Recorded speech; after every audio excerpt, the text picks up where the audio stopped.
Happy Easter, you guys. How are you? Is anybody here? Are you all hiding on Easter? I don't know if you guys are going to come on. Wait, can you see? Okay, there. All right, so there you guys. Happy Easter, everybody. Yay, there's people. Not very many people, but some people.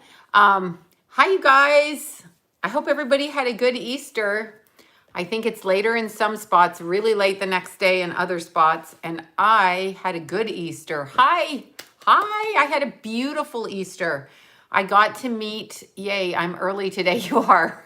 I got to meet the cutest little puppy, the cutest Stella. I wasn't allowed to do that at dinner. I'm not allowed to do these things. I have to be very serious. Because if I do Stella, I'm going to get in trouble, right? So I did Stella, but I'll do that for you guys. Okay, in the UK, how is everybody? We had drizzle all day. You know what happened last night? I have this eyeshadow on because I know it's good that my beautiful glitter that I love so much, I literally had an allergic reaction last night and my eye was twitching and I actually had to take my eye makeup off. That's what I had to do. So it was quite interesting. It was a very interesting thing that happened with that eyeshadow. It made my eyes swell. And look, this is my favorite cup. I want you guys to see it. Can you see it? Who's on my cup? Lila's on my cup. I got my Christmas cup, my little Lila rascal. See, that's the baby girl. That was her little puppy. We got to see this cute baby. Oh my God, such a great day. So started out, I hope everybody had a good day, but I have to show you this because it was such an exciting thing to meet this little puppy named Jack. They came to visit. This is him. Let's see. We have to blow him up. He went home with my son and Kenna and Lila. He went home to see the baby. Isn't he cute? He's cute. He's an Aquarius. So I understand. Anyway, I know, super cute. He's like 7 weeks old and he likes to nibble on earrings and fingers and probably other little things. So cute, so cute. Never met a cuter puppy except for my Tucker, but Tucker's in heaven, so it's okay. Yeah, we went hiking and we did all kinds of things. And I found out today that pretty much everyone on the planet is out on the street wearing a mask.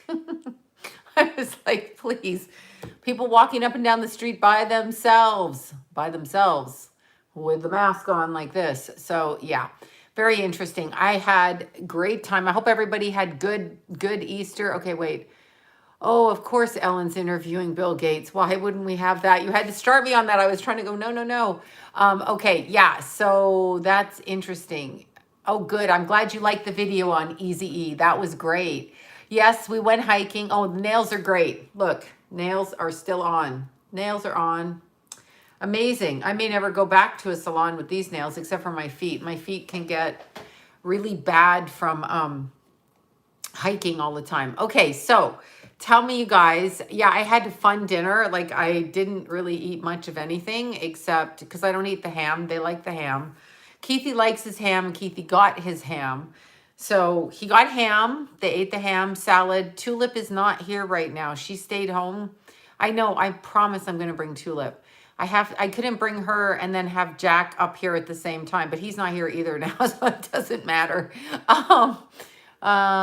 When was the Easy V? Okay. Oh, that's about a week ago, Easy E. See, you've got to go and do your notification. They're playing fuck games again with that. You know, they play their games. Let's see when I put up Easy E.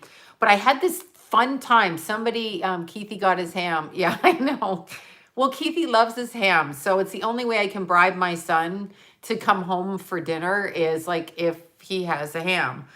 Because it's food. Men like food. So if you bring them food, they'll come, right? Yep, Keithy loves potatoes, garlic potatoes. He got them. Yep, garlic mashed potatoes. They got them. They're vegetables and his water. And then they played games with poor Kenna and Keith. So I got them all oregano oil so they could put it in their, yeah, I can bribe with food, right? Exactly. That's it. Food. So anyway, I got oregano oil for all of them. And I put some in the hot water, right? Put some in the hot water. I told them, put it in the hot water. I just forgot to text somebody here. Let me text her. I forgot to text her. I'm texting her. Oops. I'm telling her right now. Okay, there, I did it. Sorry, it just popped into my head. I've been so scattered. Anyway, Keithy, I said, here's oregano oil. I said, put 2 drops in water. And John's like, no, just put it under your tongue. So then Jason grabs it and puts the whole dropper under his tongue. Ugh, awful. And so then Kenna does it, of course. She's in the bathroom going, oh my God, get this out of my mouth. And Keith is like, what is that? I bet it does kill germs. It's disgusting.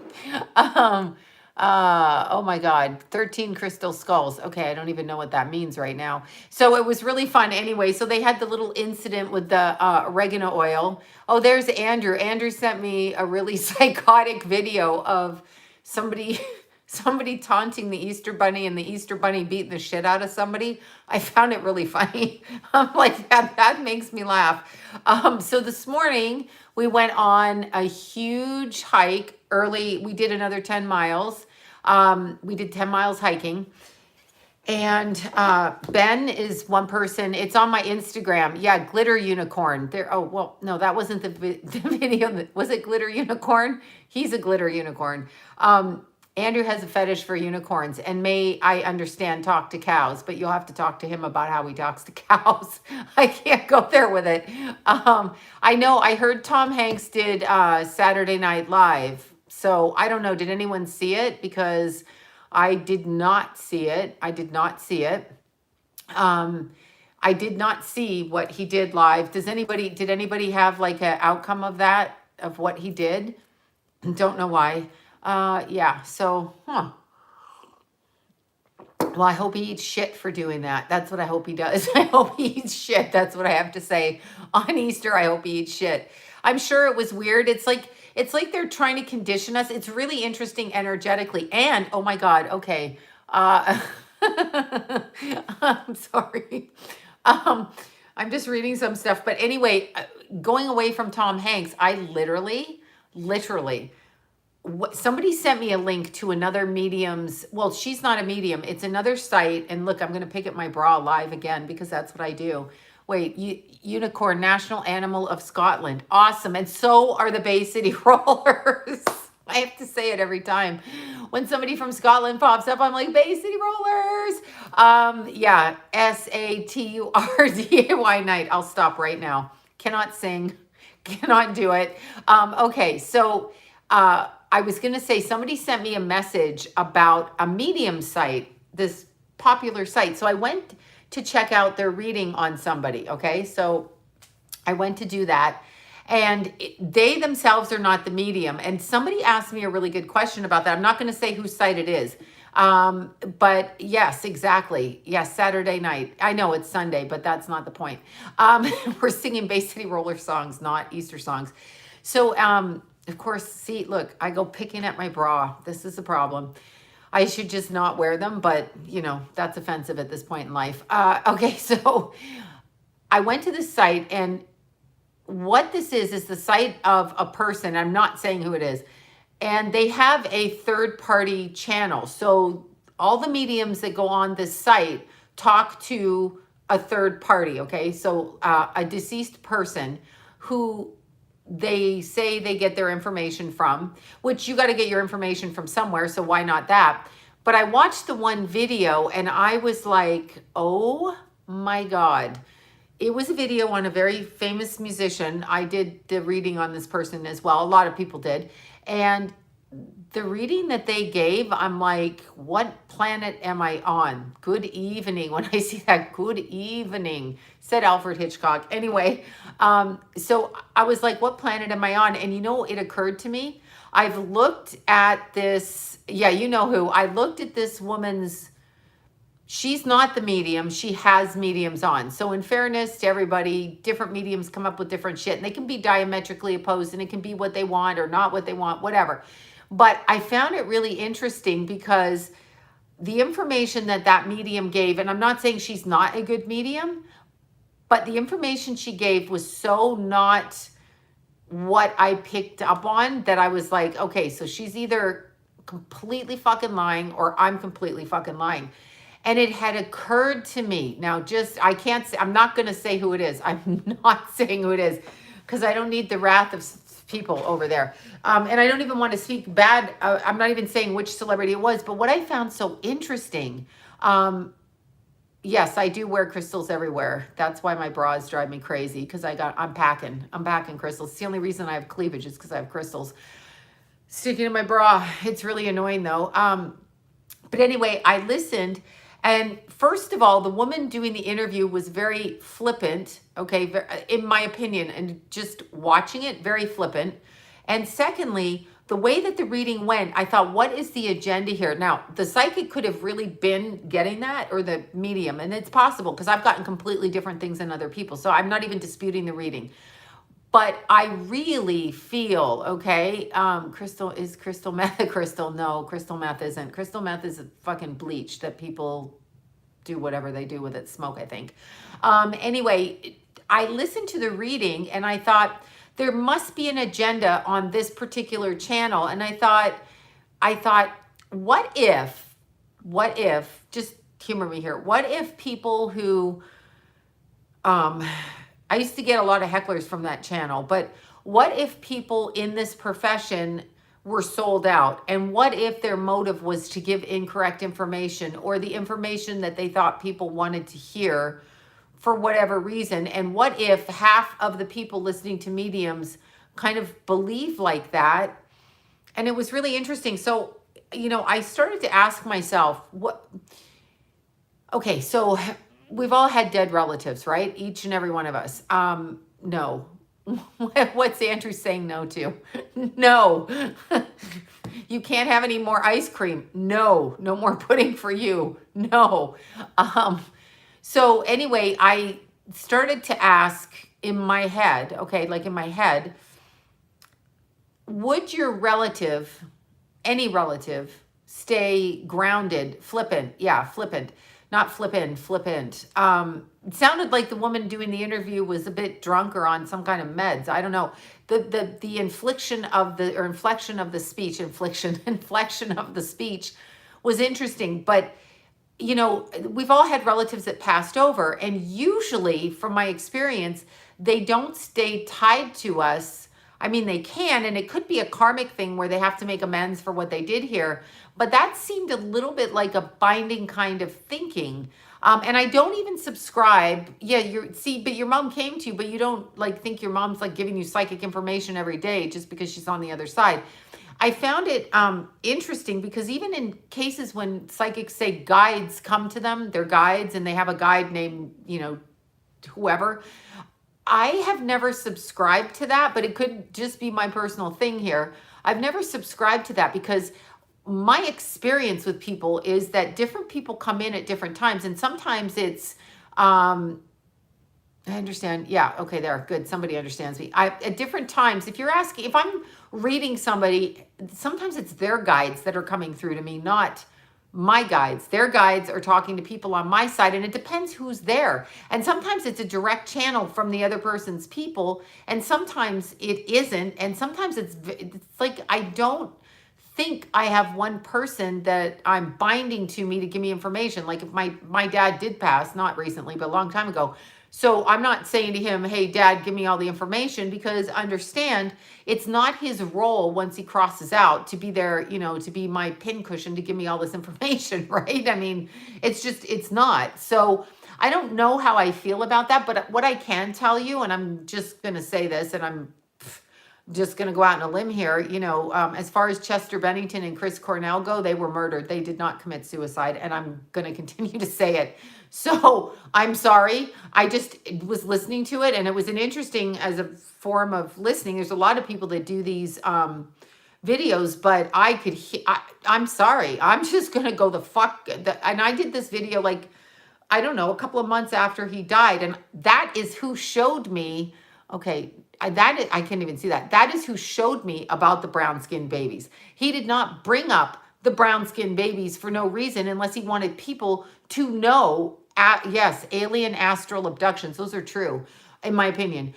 He did not bring up the fact that the brown skin babies and what was going on with the trafficking and bring Leroy more through, and then Chester standing up. They didn't come through like that to me because they committed suicide. That's all I'm saying. I don't give a shit. Go ahead and call me a fucking crazy bitch. I am straight out saying, now maybe the person channeling got that information from somebody else that brought that information through, and maybe because there are triggers. Like, how do I know what I'm saying is right? Because I feel it in every fiber of my bone. I don't even know that it's right. Let me put it a different way. Yes, of course they interviewed God, because God comes down for interviews. Of course. Mm. I'll tell you something. Okay, Microsoft and Marina Abramovic. I didn't even see the Microsoft ad, but she's a troll. I love that word. Troll with the spoolie hair. You just want a troll to have like a spoolie on the top of their head with like a big dumb bow, maybe like a big orange bow and some duck feet, right? That's how I think of troll. Maybe some chin hair, but I shouldn't really say that because I wonder if I have any. I have chin hair at times. That's hormones. I now have a fucking mustache. I mean, a beard and a mustache. Oh my God. Wait, before I go on, last night, my eyes were so itchy from that, the purple glitter I put in my eyes. And I sprayed this amazing like beach hair. I have no hair. I understand that. And least of all am I at the beach. But I sprayed this stuff to make it look like, wavy, funky. What if indeed? Exactly. What if? But I put this stuff in and I was allergic to all of it. Like whatever it was. They were, Chris Cornell first crossed over in shame, meaning his head was down because he didn't know how he got on the other side. So for the first part of things, when I talk to people, it felt like he did commit suicide because of the shame, okay? Because he looked down, which means he didn't know how he got there. So imagine if somebody put that, no, I didn't see Tom Hanks. Oh, I get it, no. Like, wait, what the fuck? So Chris Cornell put his head down and it was in shame. Chester never had his head down. Chester looked me straight in the eyes in my head, looked me energetically straight up, definitely did not, and I repeat, did not kill himself. Can I prove it? No, I can't prove it. But doing what I do, I'm sorry, just completely bullshit. But it's really interesting because I looked at somebody's picture one time of a particular channel that I'm not mentioning the name of, and there's a look in the eyes with people. There's a look, and I wondered, what if Satan goes into this type of work with some people for real? What if that happens? What if people are taken over, possessed, or whatever? What if that happens? Because I don't know about why that information would be that way. I don't know why somebody would say that he killed himself. And Chris was not an overdose the way that they describe it. That is just, I can't say their name. No, I don't want to do that actually, because it doesn't actually even technically matter because I wasn't trying to say that. I just somebody sent me the link and I happened to watch it. And I was like, that's very fucking interesting to me. Obviously, Whitney Houston was murdered. Do you think she just fucking drowned in a bathtub? How does the woman drown? Oh, that's right. She took a bunch of meds and fell asleep in the bathtub with her daughter up her ass 90% of the time, who, by the way, passed away the same way. Two people do not die in a bathtub. Period. End of conversation. If you think that happens, then you need to go back to that other channel and listen to them, because what they're saying is insane. And I'm not saying that I'm not saying the mediums aren't mediums. That's not what I'm saying. Sometimes people energetically can be kind of, pushed in a certain way to say something. And it takes a lot of, it depends. How do you make your money? Do you make it for yourself? Do you make, whatever, how you do that? But I don't know. All I'm going to say to you is, I know, and I saw what I saw. And it was Chris and Chester and Leroy that brought those brown-skinned children through to me, and Princess Di, and I saw it. So I haven't shut up since I've seen it. And I've had death threats. I've had, people call me crazy. Exactly, Bono. I've said that. I've said it in as many words. I literally started speaking it because I was told energetically to do so.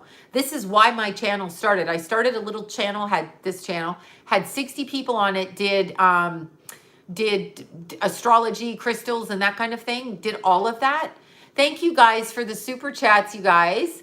I did all of that stuff, and it was just like a little kind of like crystal astrology kind of channel. And when they came through, they told me to speak. I started speaking and I was shocked myself what I saw. And I don't know how you can't pick it up, because Chris's energy right now is not in shame. He did not kill him. I mean, he did not kill himself. Do you know what that's like to they fucking kill you and then you take on that karma? They're like narcissists on the other side, or whoever's doing this. It's actually murder. It's gangland murder. Okay. Gangland murder. What's going on? It's just fucking ridiculous. It's like Isaac Cappy. Oh, he killed himself. Did he fucking kill himself? Really? Because he said, I'm not going to kill myself. So if I end up killing myself, I'm telling you now, I am not going to kill myself. I would have done it earlier. Okay.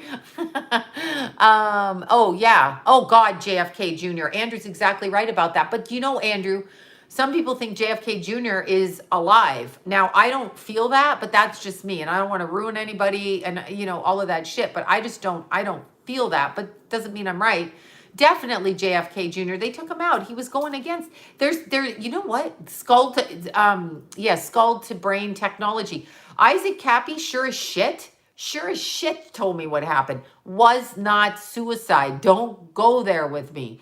But I'm just interested in a whole channel of people waking up, why psychics or mediums are presenting the other side as all airy-fairy and like it's God and you evolve. Yes, you can see things from the other side, but we don't even know what level they go to, and they don't immediately go right over like that. And here's another thing I'm going to say, because I got a lot of flack for it. I got a lot of flack for it, but I'm going to word it this way. I'm going to talk about suicide. I'm going to push the envelope on Easter. I got a lot of fucking flack, okay, for saying this, but no human being is going, voice to skull, thank you, voice to brain. I'm like, oh, skull brain. I got a lot of flack for saying this. Human beings do not go out and kill themselves. They don't. It's just not in our nature. We're not warring. We're not that way. What is going on? That is demonic. The energy down here is demonic. So if somebody is doing something, and sometimes they're doing nothing other than being completely, completely like open energetically. But what happens? Thank you for that.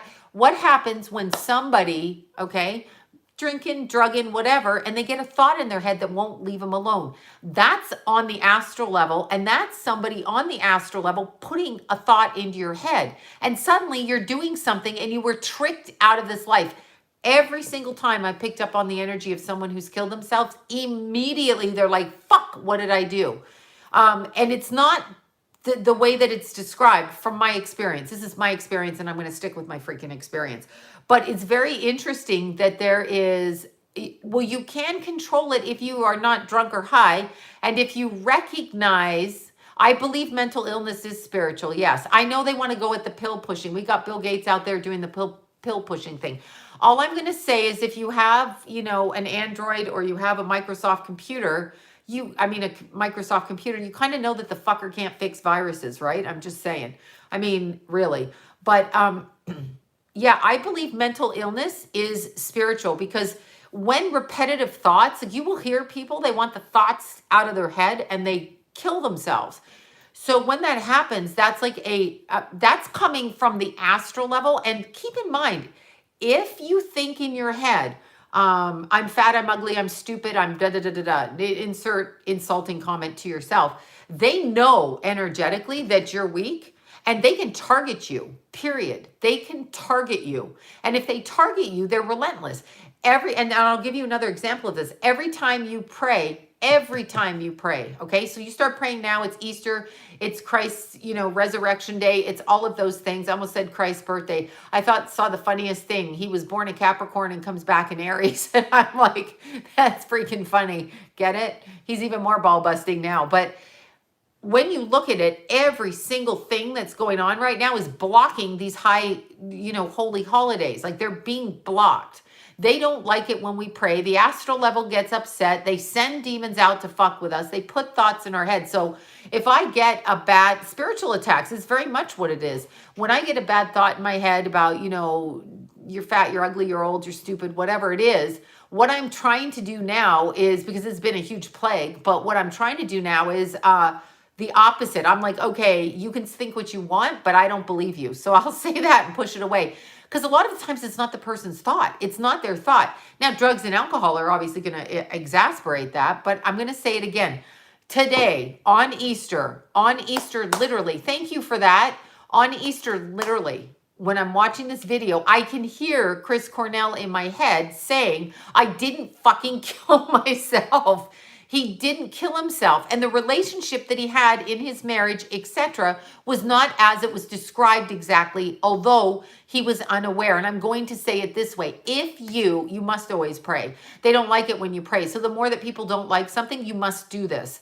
Well, if you're smacking them and they don't like it, don't do that. But the family situation that Chris Cornell was in is very interesting because he was very unaware of certain things. But what I did hear is if you try to leave, so you've heard of those men that will kill their wives when the wife wants a divorce, or wives that kill their husbands when the husband wants a divorce. There was that Scarsdale diet lady. You know, they'll kill them, right? They will kill the person for even just, quote, divorcing. Now, let's do something a little bit differently. Let's say somebody is, I think he is dead, but I think he was murdered. Yes.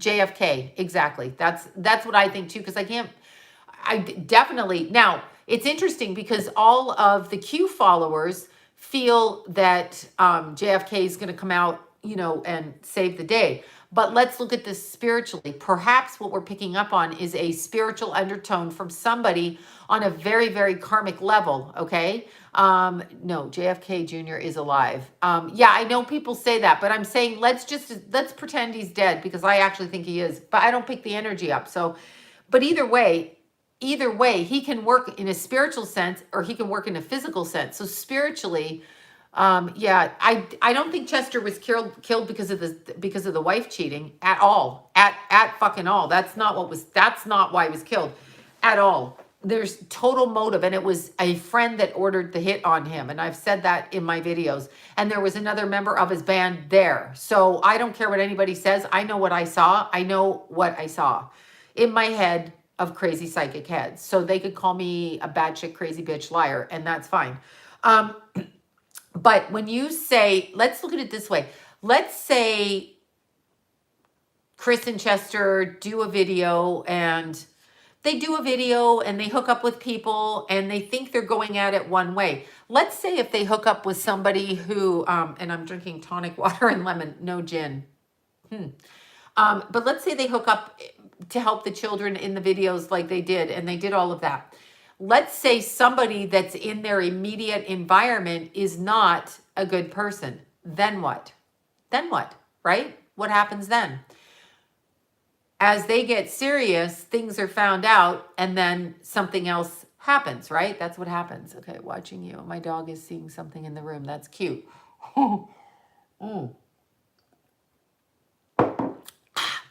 See, I'm disgusting. Hold on, you guys. I have to turn this off. Okay.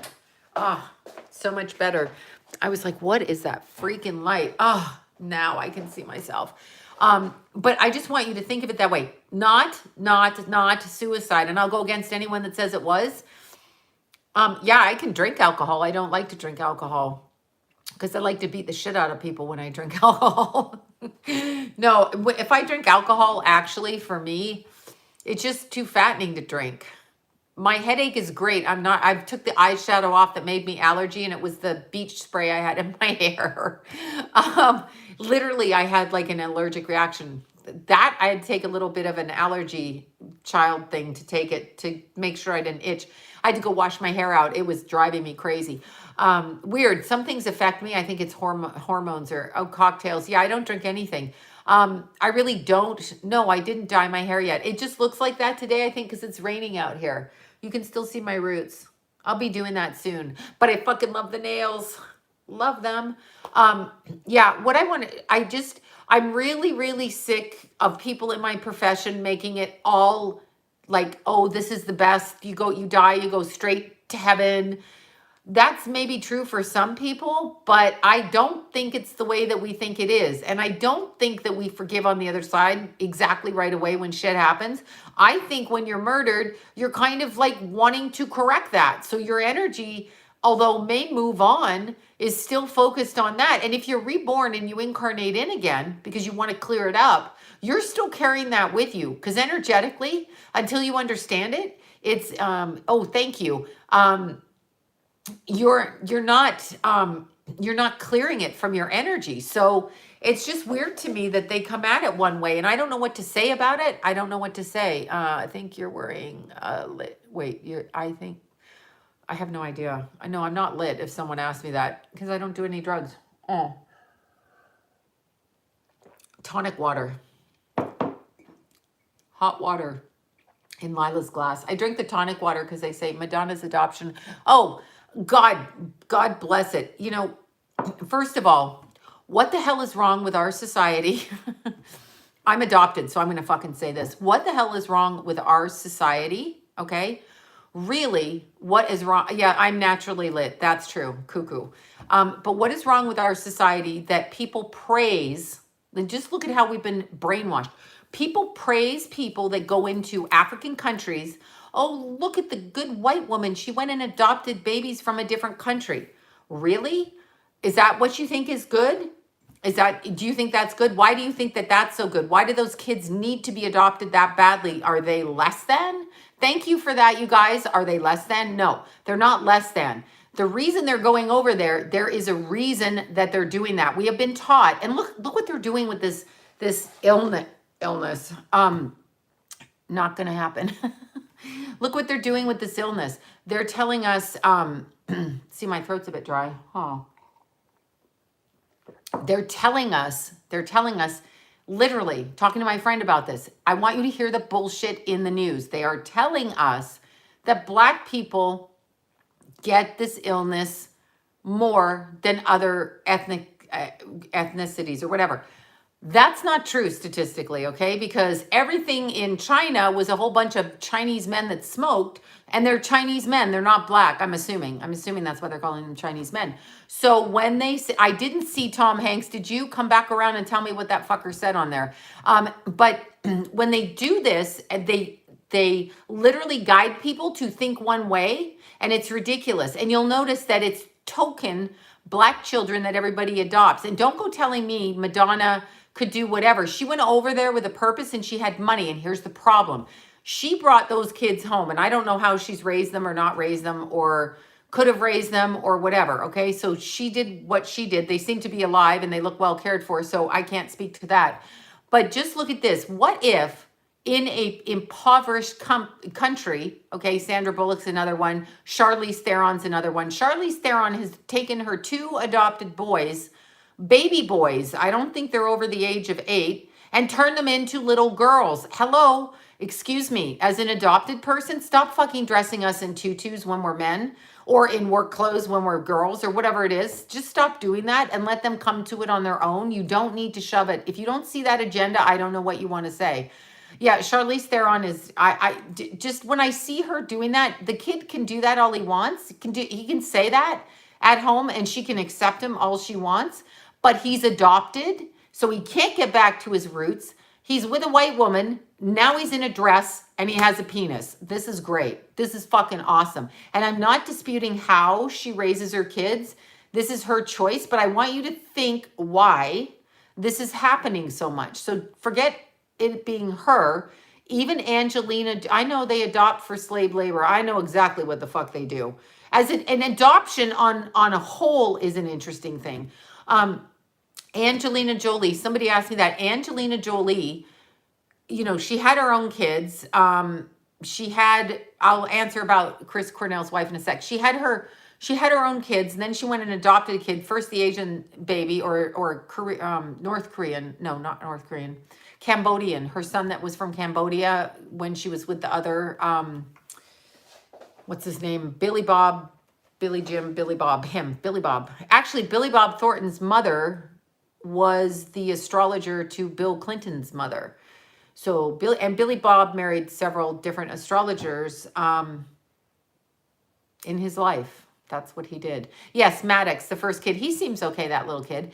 But then she went and got, another a dark-skinned baby, right? I know what Angelina Jolie is. I know exactly what she is. Okay, I read that was filmed several months ago and not in the kitchen. Yeah. Yeah, I know what Angelina Jolie is, but look what she did. Instead of taking her adopted babies, Ethiopian daughter, yes, instead of taking her adopted babies, she took one of her twins and fucked the twin up and said that twin wants to be a guy. I'm not saying that twin doesn't want to be a guy, but they're babies. So let them be babies. And if they come to you and they say, I want to be a guy, what you would say to them is when you're a little bit older. But see, here's the thing. Before, what they used to do, okay, when that happened is, because I know somebody actually personally, and I didn't recognize it. I had a friend growing up, and I've told this story. I didn't know till Keithy was like 2.5 because she came to stay with us in California. But her father was a doctor, and he was also, again, in a Japanese internment camp. And she told us in our house, so I'm not the only witness to this, that her father, when she was a kid, she was always smiling too much, and I couldn't understand it. A lot of abuse in her house and stuff like this. She ended up homeless in Los Angeles from Toronto. Smart choice, snow versus beach. But really interesting. Her father was a doctor, was in the internment camps, and transgendered his 2 daughters. In other words, he gave them hormones, literally. I'd never heard of this, and this is 22 years ago, and she was really fucked up in her 20s, and I was reading her chart, and I said, there's a transgender issue here. I don't know. I mean, I don't think I got it from the chart. I think I just got it psychically. But she started telling me how her dad tried to make her into a boy. Now, she was a woman, obviously, and she looked like it, but she was fucked in the head. She had issues in her head. Now, they are doing this when they're under the age of puberty, and because it was done to her. Like that, I know for a fact, and again, her father's a doctor.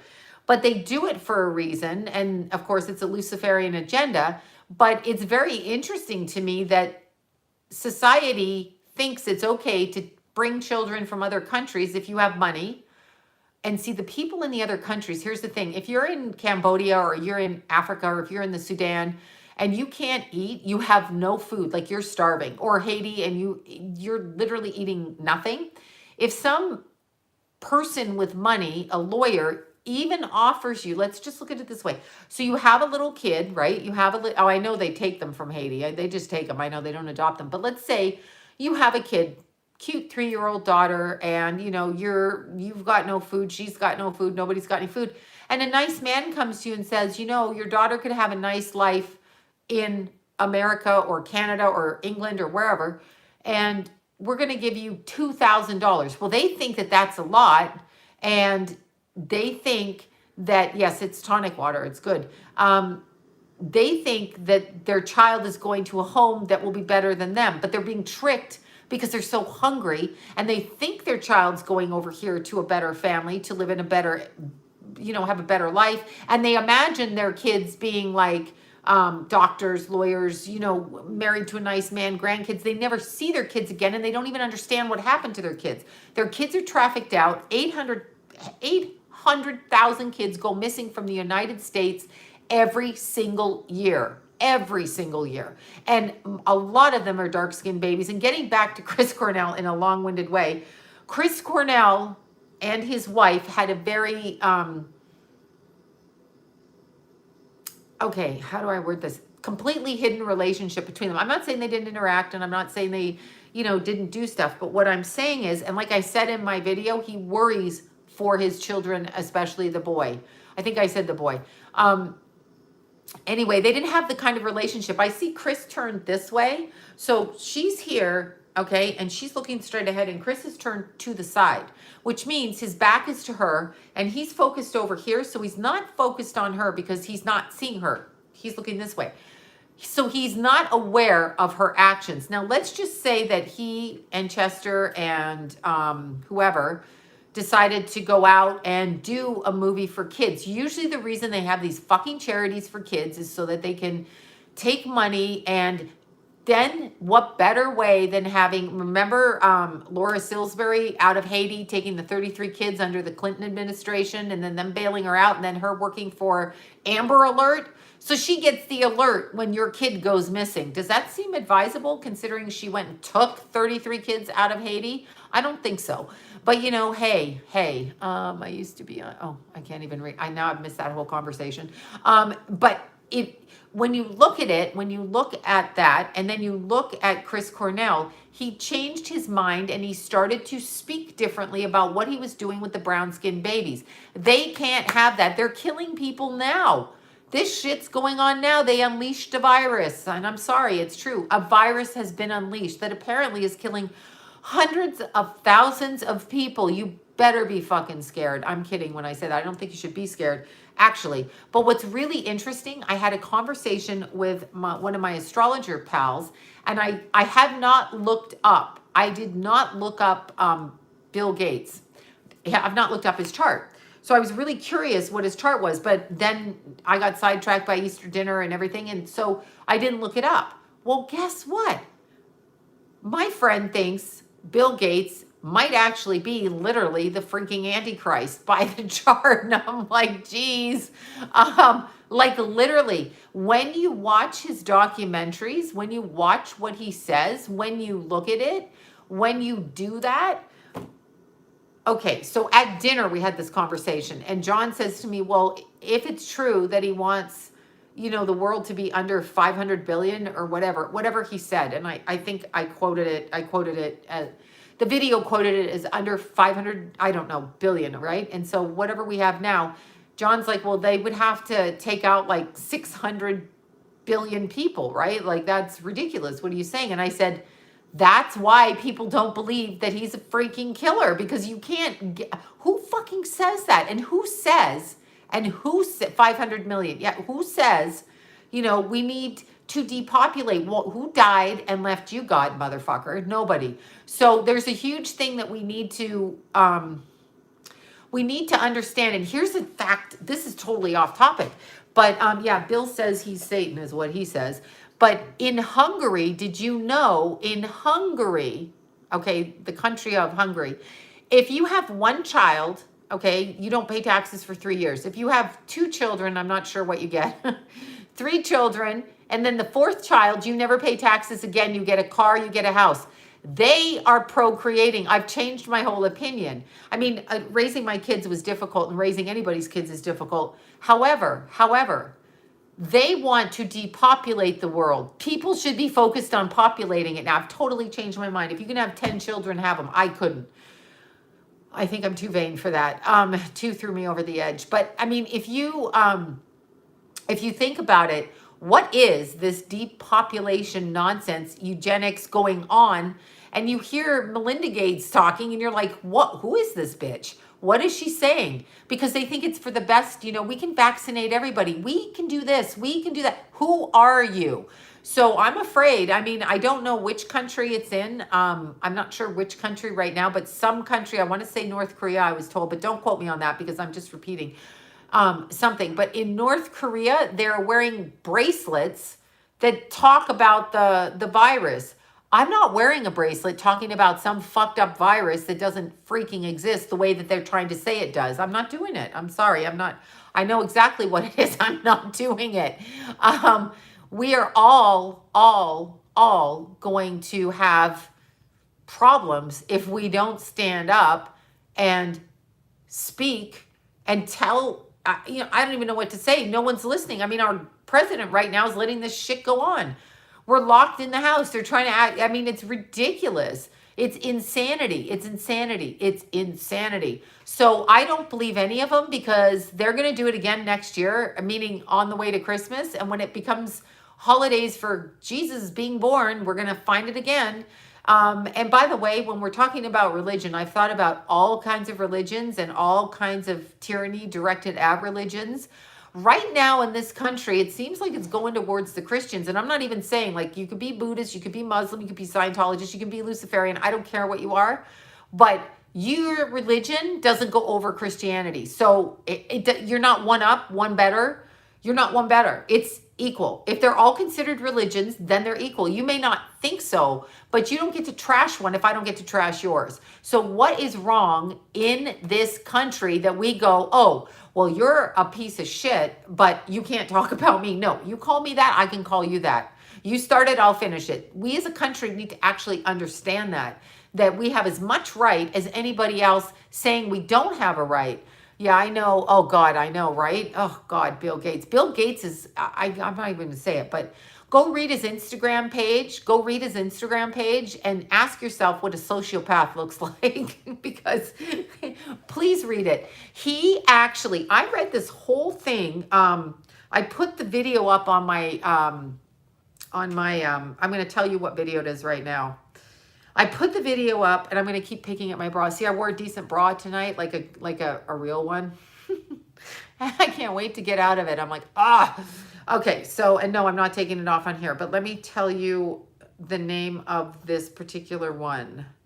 You guys are probably all familiar. It's called Lockstep, and it's on Jamie Deluxe's YouTube. So go over there and watch it, because he can do it. He does explain it out there, what this man did with all the stuff that was injected into people, including a Canadian pharmaceutical company. My people don't do shit like that, but including a Canadian pharmaceutical company that denied putting, I think it was the bird flu, into the vaccines, along with, what is it when you sterilize somebody, whatever that is, sterilizing vaccine things, like things that would stop them from having kids. So they put this in the vaccines, okay? They put this in the vaccines, but put it off as bird flu vaccine. And a whole bunch of kids over in Africa and other places, India, Africa, they're put sterilization. But watch Jamie's video, okay? It's called, whatever I just said, like Step Lock on his site. So go to Jamie Deluxe on here, click Step Lock, and then watch that video. I posted it on my Facebook as well, but it explains it. So if that's so obvious and so out there and so apparent, and that's been done by this man, why is our president even listening to this man? Why? I worry about, well, Lockstep is a compilation of videos that show what Bill Gates has been saying all the way along from 2008 all the way up, the bullshit that he says. And now he's in charge of us. We're his bitch. So it's really interesting. But getting back to the other thing, because I don't even, okay, yes, well, what about Peggy Cornell? Okay, well, I said it. I said Chris Cornell was going to choose to go down a different road, and they weren't going to have it. So he was taken out. I'm not joking you. You don't escape. When you start with something and you agree to follow it through and you work with the mob, they kill you. That's all I'm going to say. Work with the mob. Call the mob, whatever you want. That's what happens. That's the shit that happens. That's what happens. The mob takes you out. Wait, Chester Podesta. Okay, Rockefeller. Okay. Oh, you want to know about all that. So yeah, I don't know if Chester Bennington was, what's his name? John Podesta's kid. I've answered that one. I'm not sure, and I never actually worked on it, but I did have this interesting conversation. And again, I know, I did have this amazing conversation.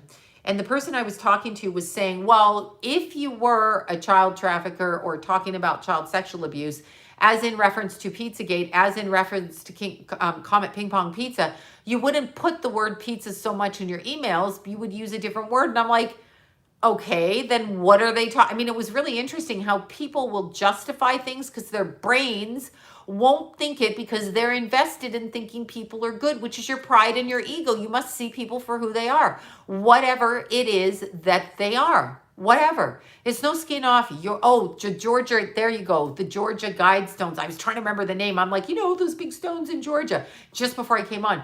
Yeah, the Georgia Guidestones obviously were put up by some Rockefeller family or whatever, because they basically talk about, let's look up what they talk about. They talk about what Bill Gates is talking about. They actually can talk about it. It's like, who is paying for this shit to be put up and why? Obviously somebody with money. I mean, that's what's happening. It's somebody with money, right? And they never said who it was, and they used a different name. Population control. I know. It's really sickening, but if this wasn't the time for a spiritual war, I would say to you, maybe we can overlook it, but I'm saying this, and you don't have to listen to me. I can be completely wrong, by the way. I don't have to be right. Yeah, I hope he is in trouble. I hope he has kind of an aneurysm so he forgets what he's saying, and then we can hear what he's saying. But it's really interesting. There you go. It's really interesting because this is a spiritual war, and we are literally good versus bad. Literally right now, it's going on the astral. It's going on down here, and it's going on in front of our faces as we give up every civil liberty we've ever had in our entire lives over something that isn't exactly true. So people need to freaking speak up. Now, I'm looking at these Georgia Guidestones here and what they say. Okay, so the monument stands approximately 750 feet tall, 750 feet above sea level, about 90 miles east of Atlanta, 45 miles from Athens, Georgia, 9 miles from North Elberton, wherever that is. Elberton, yeah. One slab stands in the center with 4 arranged around it. Description. Here's the description. Listen to this. These fucking people. Who are these people? They think that they're smarter. They think that they're better, but they're not. They're not. You know what they are? Deformed is what they are. Look when Bill Gates talks. Look when he talks.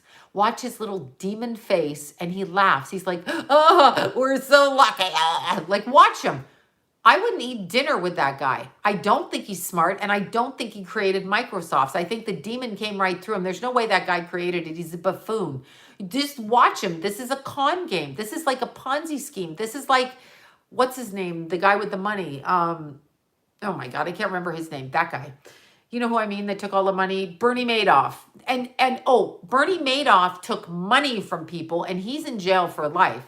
Bill Gates injects people with a concoction that stops them from having kids, kills some of them, gives them brain injuries, according to the lawsuits by the American government, to the tune of $4 billion that people have complained since the 80s. In the 80s, they were getting so many complaints about vaccines that the vaccine companies got immunity from being sued. And as soon as they got immunity from being sued, some smart ass lawyer did it. Okay, as soon as they got immunity from that, they turned around. They literally turned around and started manufacturing more vaccines. So when you sue a vaccine company, you have to sue the American government. You can't sue the vaccine company because they're special. They're not going to get sued. But if you go out without a motherfucking mask, you're going to court. Yes, Jamie Deluxe, exactly. You're going to court. Hold on a second. I have to answer this text.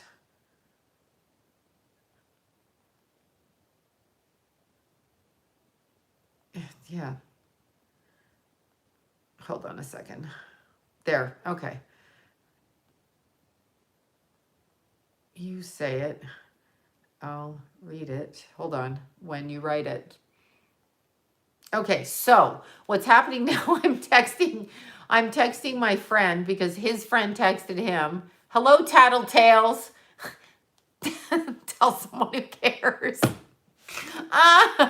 Anyway, I'll give credit to this person later on in the video. I'm not going to do it right now, so I'm not saying it right now. Okay, so anyway, the American government takes care of the vaccine lawsuits. So when you have a problem with any kind of medicine that is injected into your body and you need to sue because of what has happened to you, like I said, personal experience, my oldest son, when he was 18 months, had horrific response to the vaccine, okay? Horrific.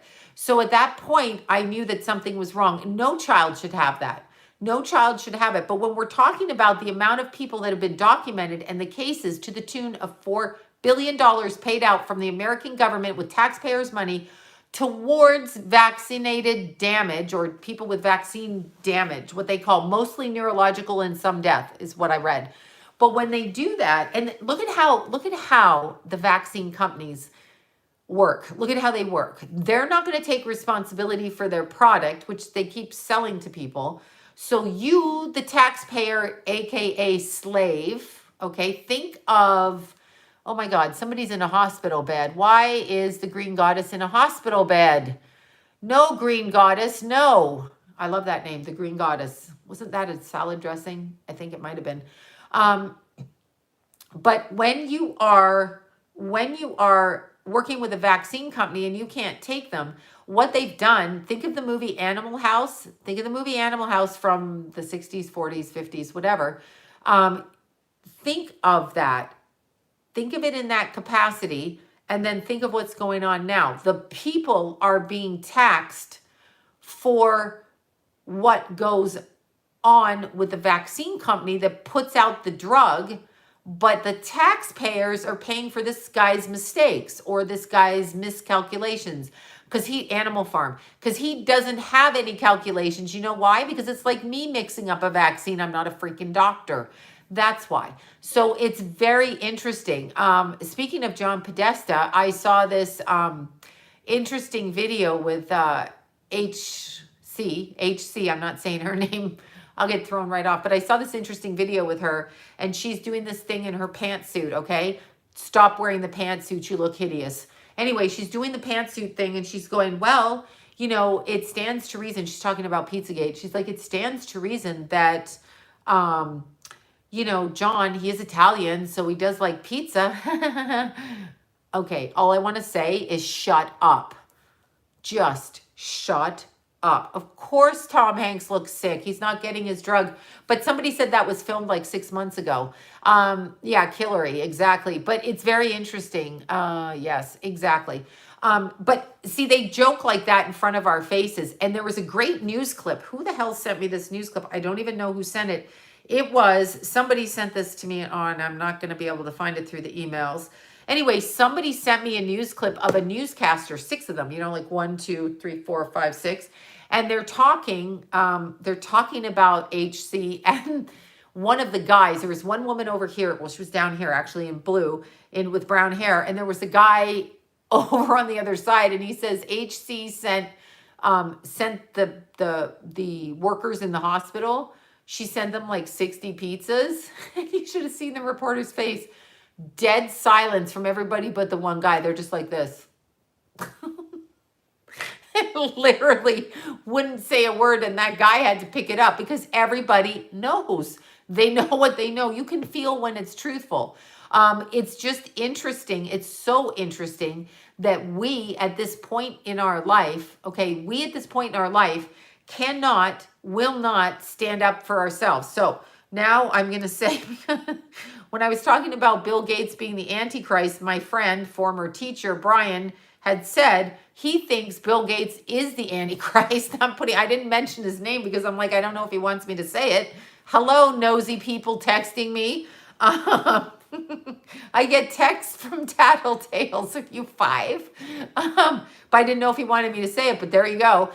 Looking at the chart, he thinks he might be the Antichrist. Of course, when you have control over that many people, and he says his goal is to get everybody's vaccinated with a snicker on his face when he says this. Like, he's snickering. He's like, I'm like, what? Why do you want to put shit in me? Especially when every shit on the earth has been proven pretty much. I mean, maybe not, what was the one when they were in the lung thing? Oh my God. Polio. And remember 4 years ago, they were having an outbreak of polio. Well, they were in the valley. People were getting sick with something. I think they got vaccinated and then they had the reaction to it. I think they put it in the vaccines. Unless you know what's in a vaccine, and I'm going to say something to you, for all you people that have worked in restaurants before, I got the approval from some cat face on here. Just did. Sorry. I'm getting heckled from my phone. Anyway, when you've worked in a restaurant, anybody out there that's worked in a restaurant, okay? If you've worked in a restaurant, you understand that if you piss the cook off, he might put shit in your food, because I've seen shit like this in the back in the kitchen in my young days. He may throw your steak on the ground. I once took a steak back to a French chef, and that's exactly what he did. And I was like very young, like 17 at the time. And I was just like, I don't know what you want me to do with that. So I just went to the bathroom and made somebody else take it to the table, because I wasn't going to take it to the table. They may put something in your food. And then my friend that's delivering pizzas right now, for real, works in North Hollywood at Pizza Hut. My friend Ben that I run with in the morning, he mentioned that one time he worked in another restaurant, and one of the delivery people was really pissed off at somebody they delivered to and said, well, next time I take this guy's pizzas, I'm going to spit in them. And I was like, oh my God, this was a few years back. It's not happening now.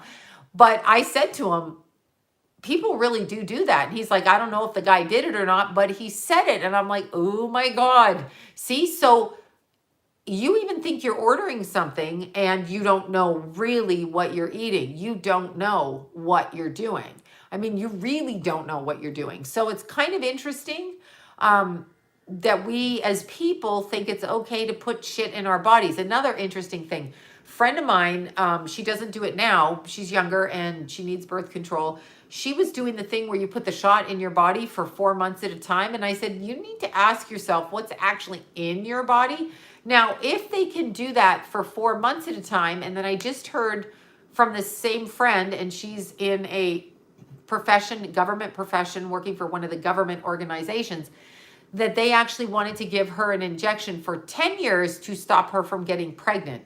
So from 25 to 35, they wanted to stop her from getting pregnant. And I said, did you take that? And she's like, no, I didn't want to put that in me. But she really, I mean, they really pressured her to do it because they don't want their service people getting pregnant. So it's interesting, because what are you putting in your body for 10 years?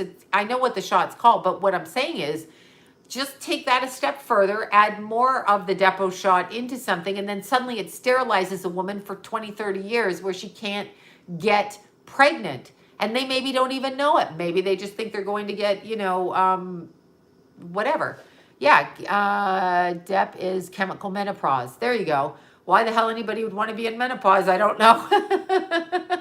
I'm like, why? Oh, God.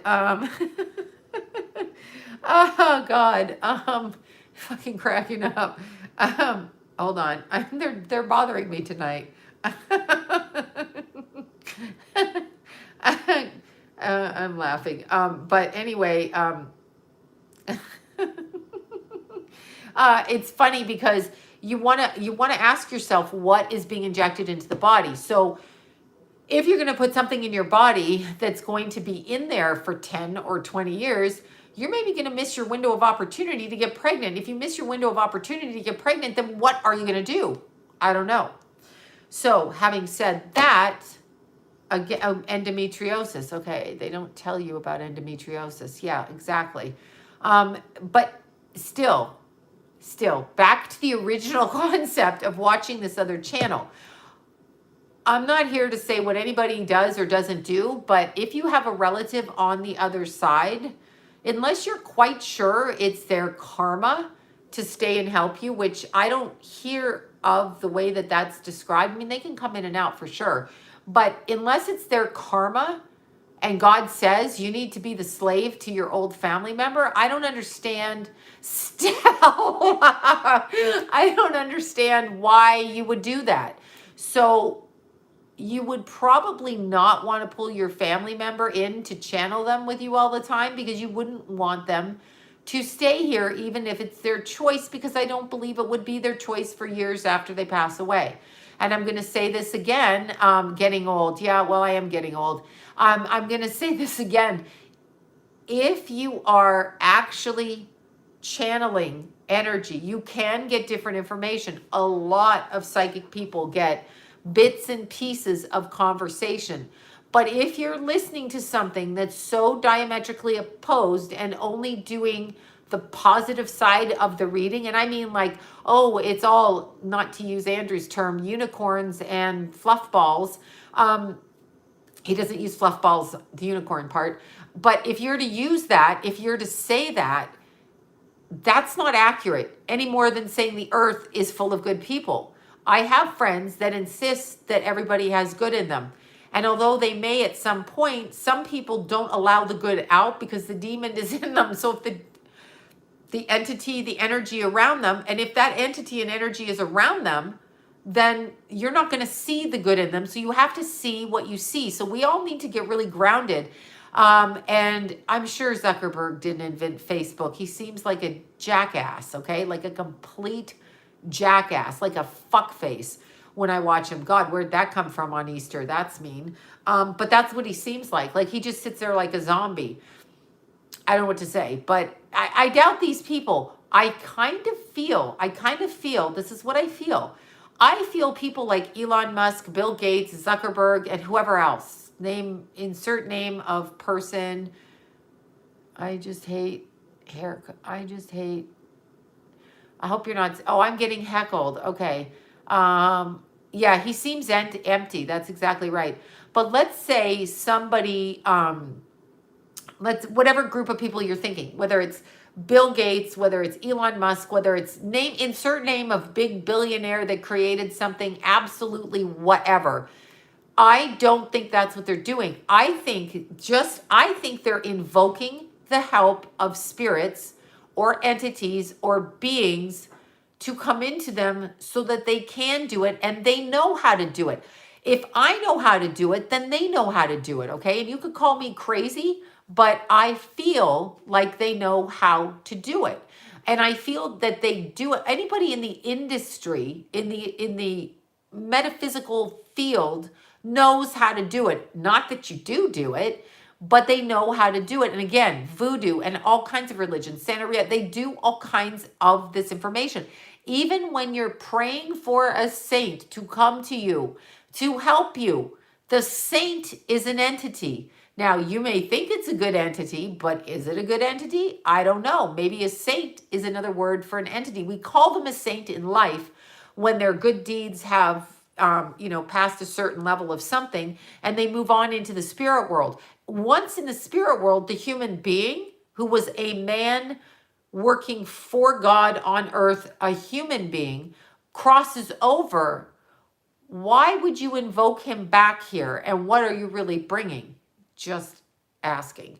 So it's the same thing. It's the same thing. This is what they do. They want what they want. And so once the demon gets in them, oh my God, who was that girl? Shit. This girl's video. Do you guys know about this girl? Dr. Shiva, yes, I know about him. My friend showed me this girl. Oh yeah. No, let me look at this girl's YouTube page.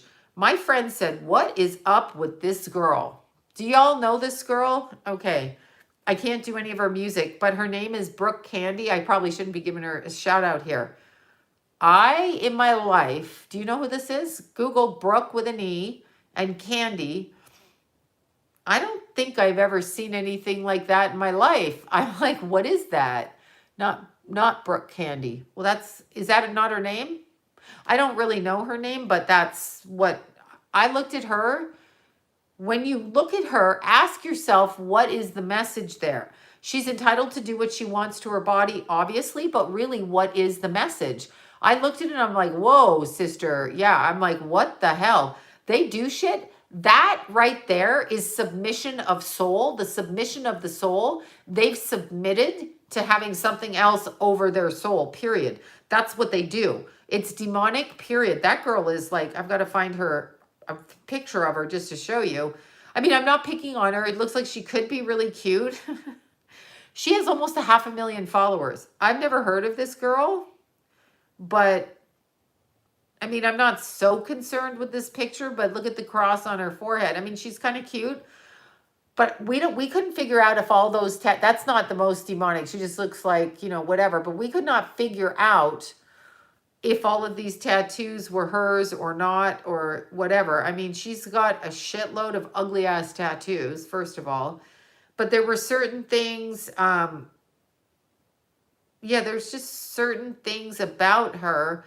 I mean, she's kind of cute in some of it, but the way the body's marked is just a bit much. So we weren't sure. And then there's some very, very odd odd postings of her. I don't know, like this. And maybe it is cool. I don't know. Maybe I'm old.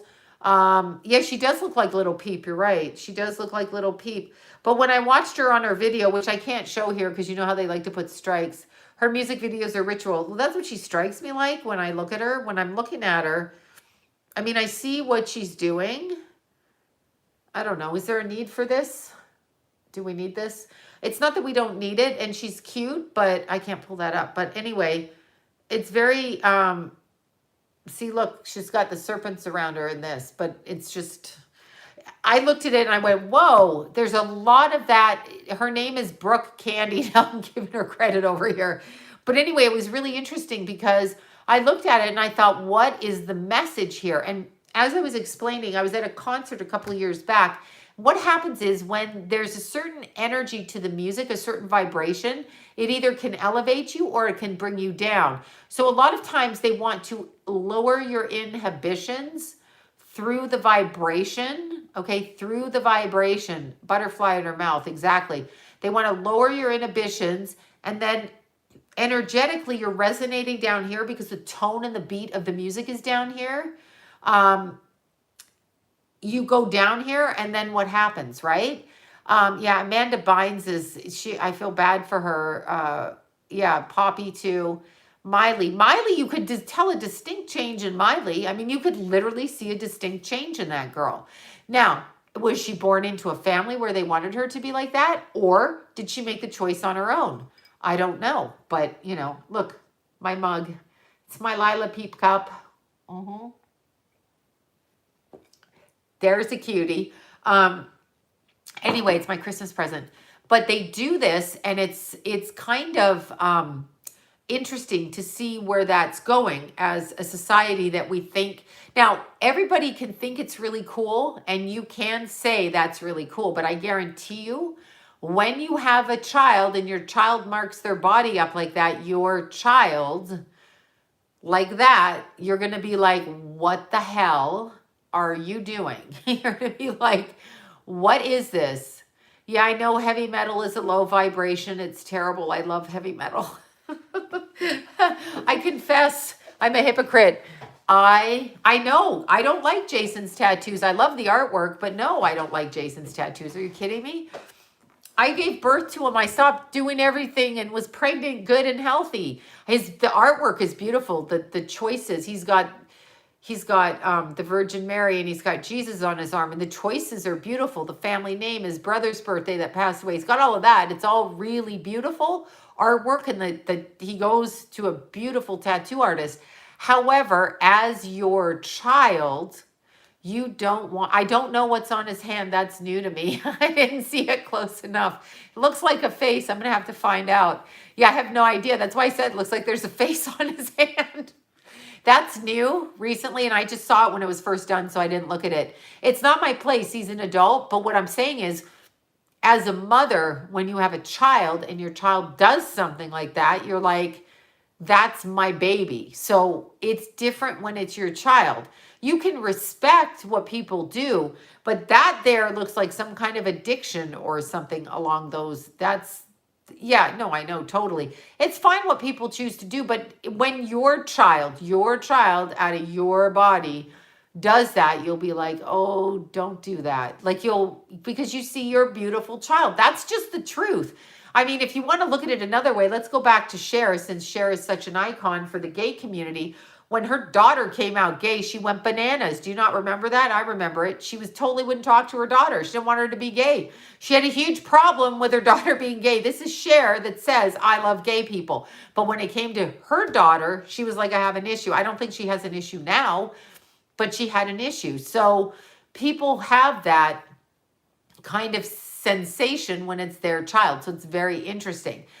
So there. But yeah, I'm a little bit concerned. You guys watch all the mediums online, right? So yeah, my babies are my babies. I mean, literally, I didn't even bleach my hair for Jason. For Keith, I did because, again, I couldn't be fat and like dark haired at the time. So, but for Jason being my first, I literally didn't even put bleach on my head in case it distracted him. So I didn't even do that.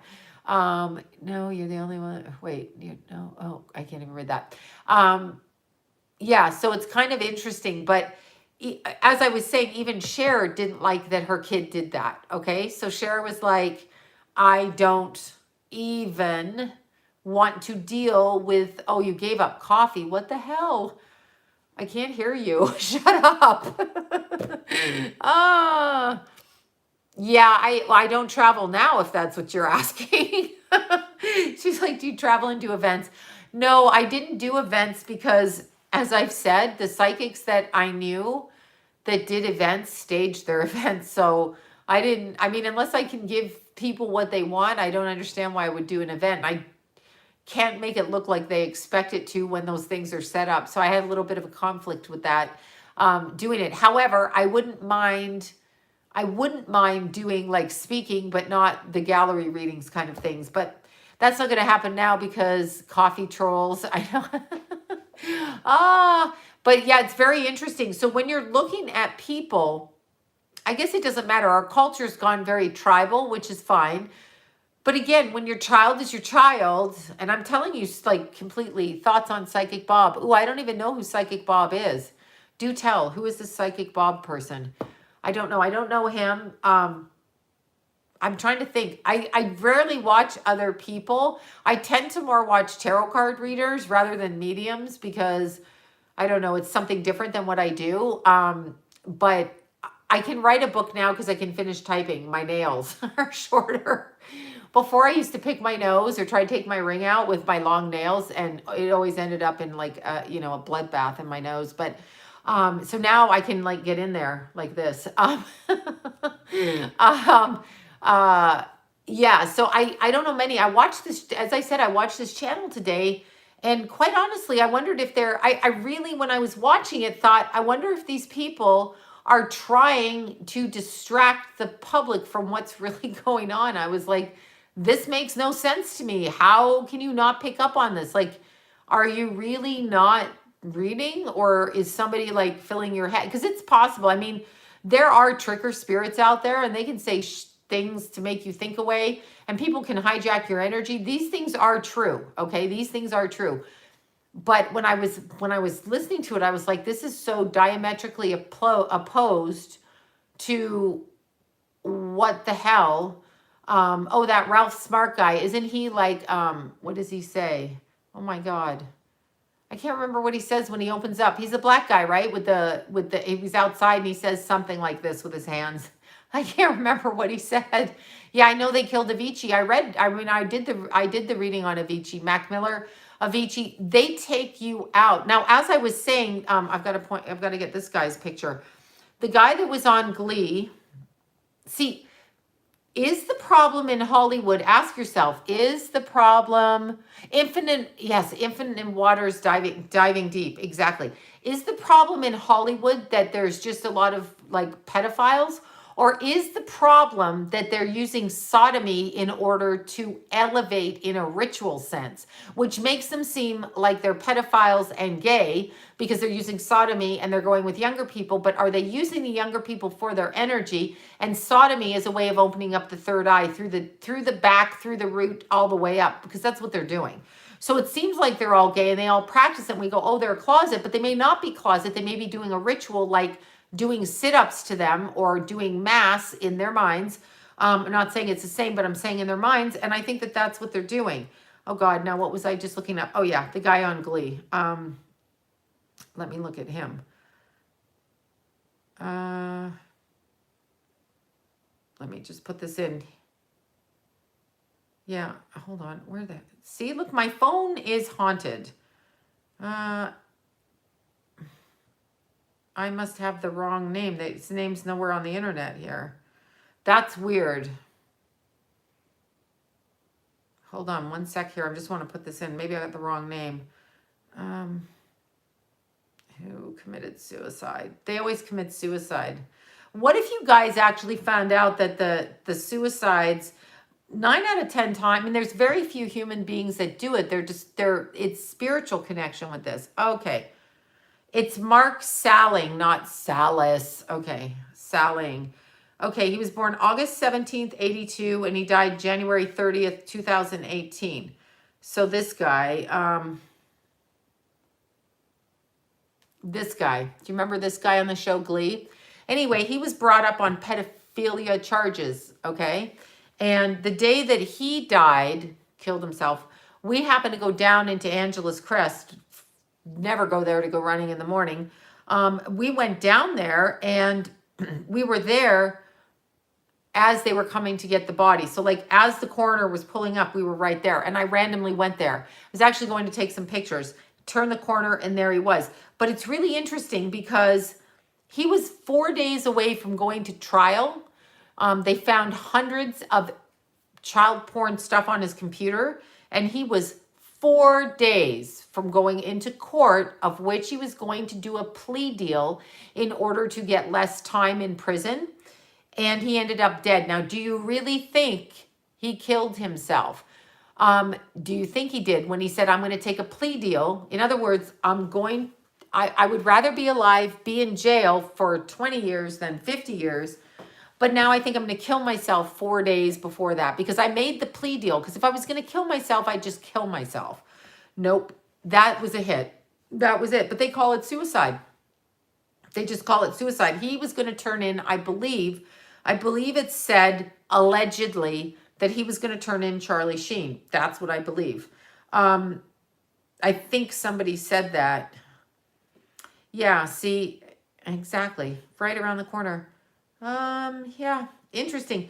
See, I think what happens is they want a certain level of fame and you're just not going to get into the club until you do it. You're just not going to get there. And it's so hard for people to believe, but they like this shit. It's weird. They like it. You can tell when they've been sold out. Look in their eyes. Just look in their eyes. Really, really look in their eyes. I watched Out of Shadows documentary. I thought it was really good. I would like it to go farther with the extension. Libra Lori and I were talking about it because we watched it within hours of it coming out just because I got off of here and I did that. But we wanted it kind of to continue on. It's a good starter point for people. And I especially found it interesting, the girl that was talking about the pelvic floor work that she did, meaning helping people with pelvic injuries, and the stuntman had the injury. And I found it really interesting that she did that because she also helped the sexual abuse victims that came out of satanic and different kind of cults. And it was really interesting. It's funny. I don't know what it says. I saw a big long word there. I found that really interesting that she was able to heal and she went straight to the spiritual aspect. And I also found it interesting that the stunt guy, you know, just basically was concerned with making his work and doing his day-to-day routine, which I found interesting until he broke his back and his pelvis. So that was very interesting. Yeah, it was absolutely, that was fascinating to me that that's how he came to find out about it. And Liz is 100% right when she talks about Pizzagate. It has never been disproven. No one has gone to jail for reporting it, with the exception of Julian Assange, and they kidnapped him.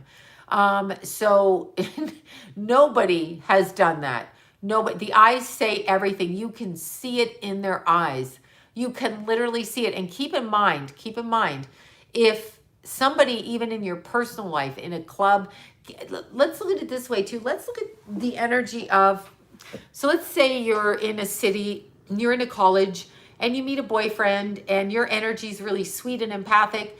And let's say the guy is like, you know, street and a little bit hardcore, and you're hanging out in a pool call. Look at my voice is going cracky again. You're hanging out in a pool hall with him, or you're doing something like this, and he convinces you to come in and slowly corrupts you. What we say when somebody slowly and deliberately crosses your boundaries and gets you to do things that are not morally on your compass or on your comfort level, we call those narcissists, okay, on some level. So when you, yeah, I know, I need a moderator. Yeah, I'm not, you can moderator, you have to let on your account, and I'm sorry, there's nobody that can go on there right now. But when you allow that energy into your life, okay, when you allow it into your life, look what's going on in a global scale. We have people who are behaving. They are getting society to corrupt themselves. Okay. So what I mean by that is we have people. I was at my Vaughn's and I was getting, what was I getting? I was getting something. What was I getting? It was important, whatever I was getting. Might have been yogurt. Oh no, it's cookies. I was getting cookies. That's what I was getting. Okay, so I was in line and the cashier behind me, so my back was to her. I heard her. So she's in there 8 hours a day with that stupid mask on, right? And she's like, oh my God. She's like, oh my God. I can't stand this. She goes, I was walking out to the parking lot. She was at another store after work. She went to get her stuff at this other store, walking out to the parking lot. As she's going out to her car, she takes her mask off, okay? She takes her mask off. And somebody says to her, you should have your mask on. And she's like, I just told him to fucking mind his own business. She was telling somebody else. So I could hear it going on behind me. And I thought, we now are corrupting ourselves as people because we think we should be the tattletales of the world and tell people to put their masks on or to do this or to do this or do that or whatever. It's ridiculous. Here's the thing. If I want to be concerned for my health and I'm wearing my mask, then I'm probably not going to catch anything from you unless you stick it in, like in my eye sockets. Okay, so I'm probably not going to catch anything from you. So if you're not wearing a mask, I'm probably going to notice you. But why am I speaking to you? And why do I think it's my job to police you? That's what they've turned us into. They have turned us into people who are tattling on other people. I'm not tattling on other people, so I'm not going to do that. But what is this? What is this where they've got people...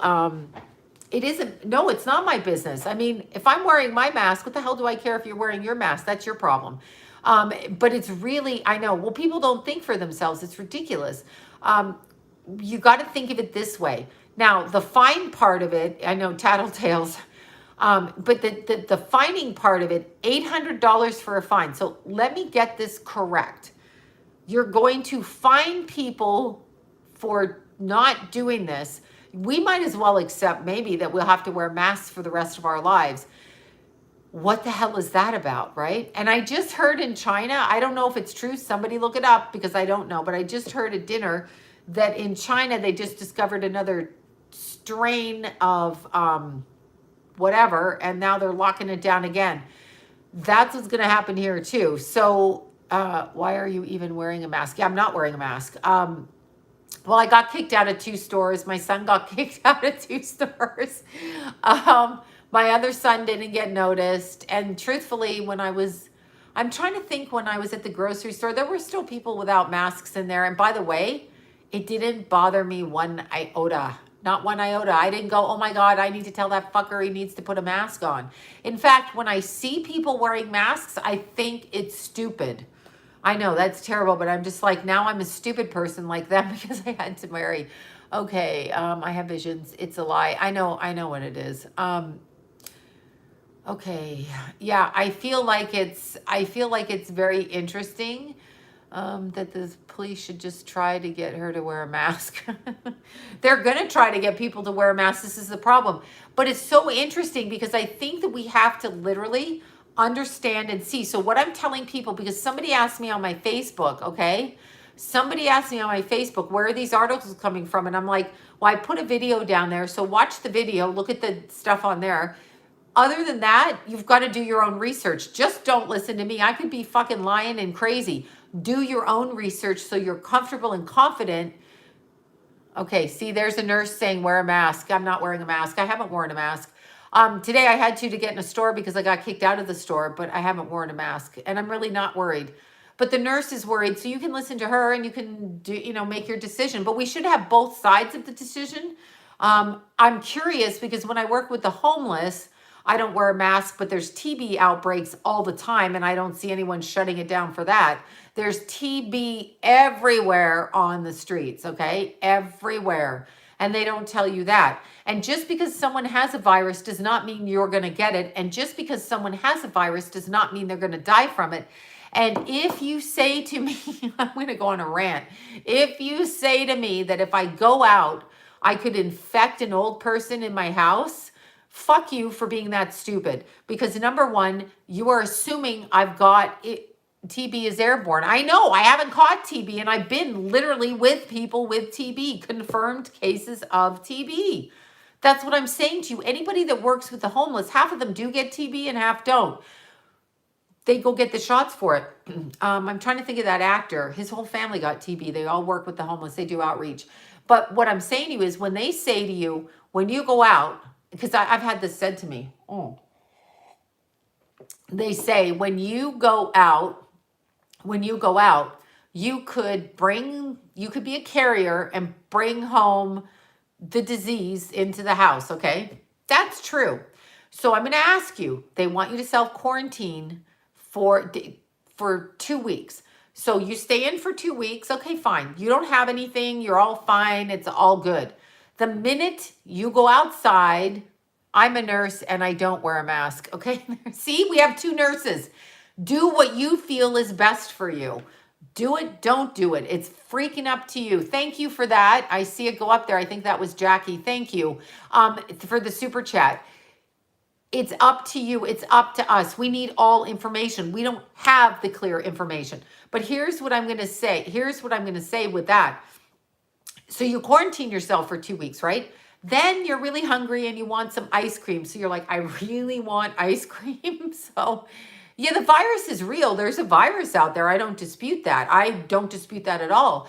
I'm sure there's a virus. There's TB, there's syphilis. And like, I'm going to say this again.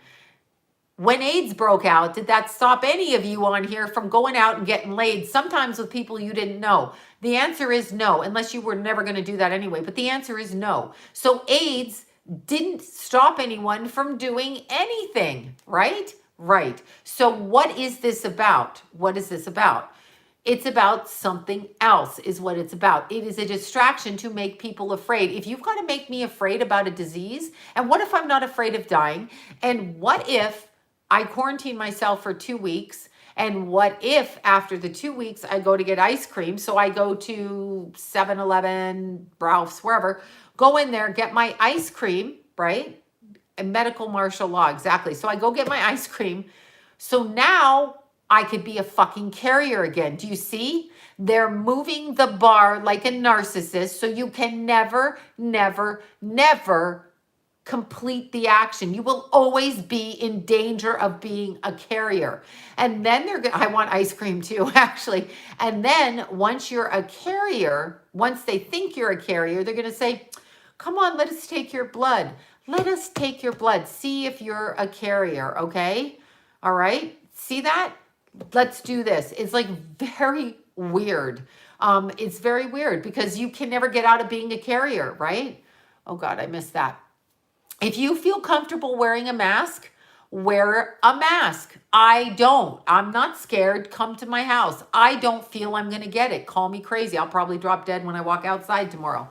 Or I could get hit by a bus, or I could get shot, and now listen to this. My son told me tonight, my other son, one of their, I think he's a friend of his, actually, with a particular music group or whatever. We're in quarantine. He managed to get shot in the head 2 nights ago and died. So go figure that one, okay? So go figure that.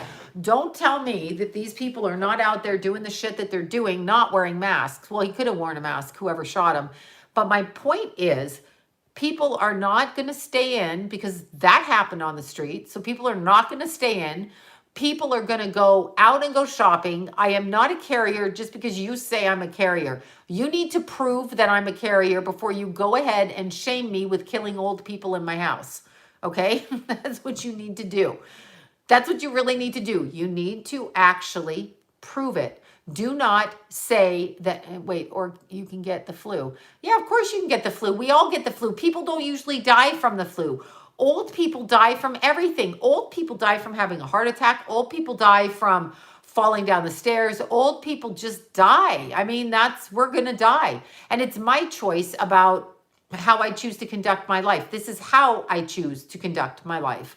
So this is my choice, and you don't get to put your choice on me, and I don't get to put my choice on you. So I have yeah, young people die too. Of course. I know. We know people die. That's not up to us. That's God's choice. Unless y'all are afraid of being murdered if you don't comply. So, Or do you feel that if you do comply, it makes you better and special? Because that's what bullies do. Bullies say, if you follow this, then you're better than that. And therefore, you're on the good team. So why do we have to be a country of teams? Do what's best for you. Don't do what's best for you. Do for you. Of course, souls are eternal. You can't kill a person. Epstein virus was, yeah, it was. Okay, I can't even read this, but there's so many components going on, but the government is getting people to shame people. But I'm going to say this again. Every time that Anthony Fauci guy, however you say it, Fauci, F-A-U-C-I, that guy, goes on stage and walks by Trump, neither one of those fuckers have masks on. So why do we have them on? Are they living in the same house? Are they together all the time? No, but they walk by each other on stage. What the honest to God actual fuck is that about? Why are you talking to me when you're not wearing your mask? Do you see how convoluted that is?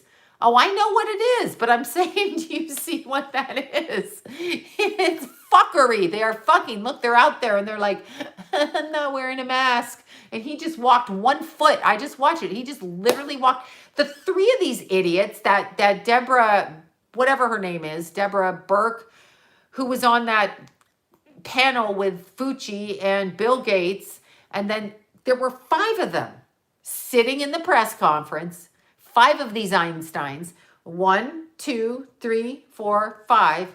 Trump and Pence are up here, these, and then people here. None of them had masks on. What's that about? You special? You don't have to wear a mask? You're going to find me? What about I find you? Yeah, I know, Dr. Shiva, right? He's gonna, he's gonna need to watch himself really, because I feel that he's speaking the truth, and they like to kill people. No, I don't feel narcissists have souls. I don't feel they do. I think I think when they talk Illuminati, and I think when they talk Illuminati, whatever, Luciferian elite, I think they're talking about soulless entities. And they're behaving narcissistically. Like, what man on the planet thinks he's going to vaccinate the entire planet? Excuse me? Do we get a say so in this, or are we just here for your little project in school? Like your little fucking whatever. So he's just really watch his videos and watch his little facial expressions.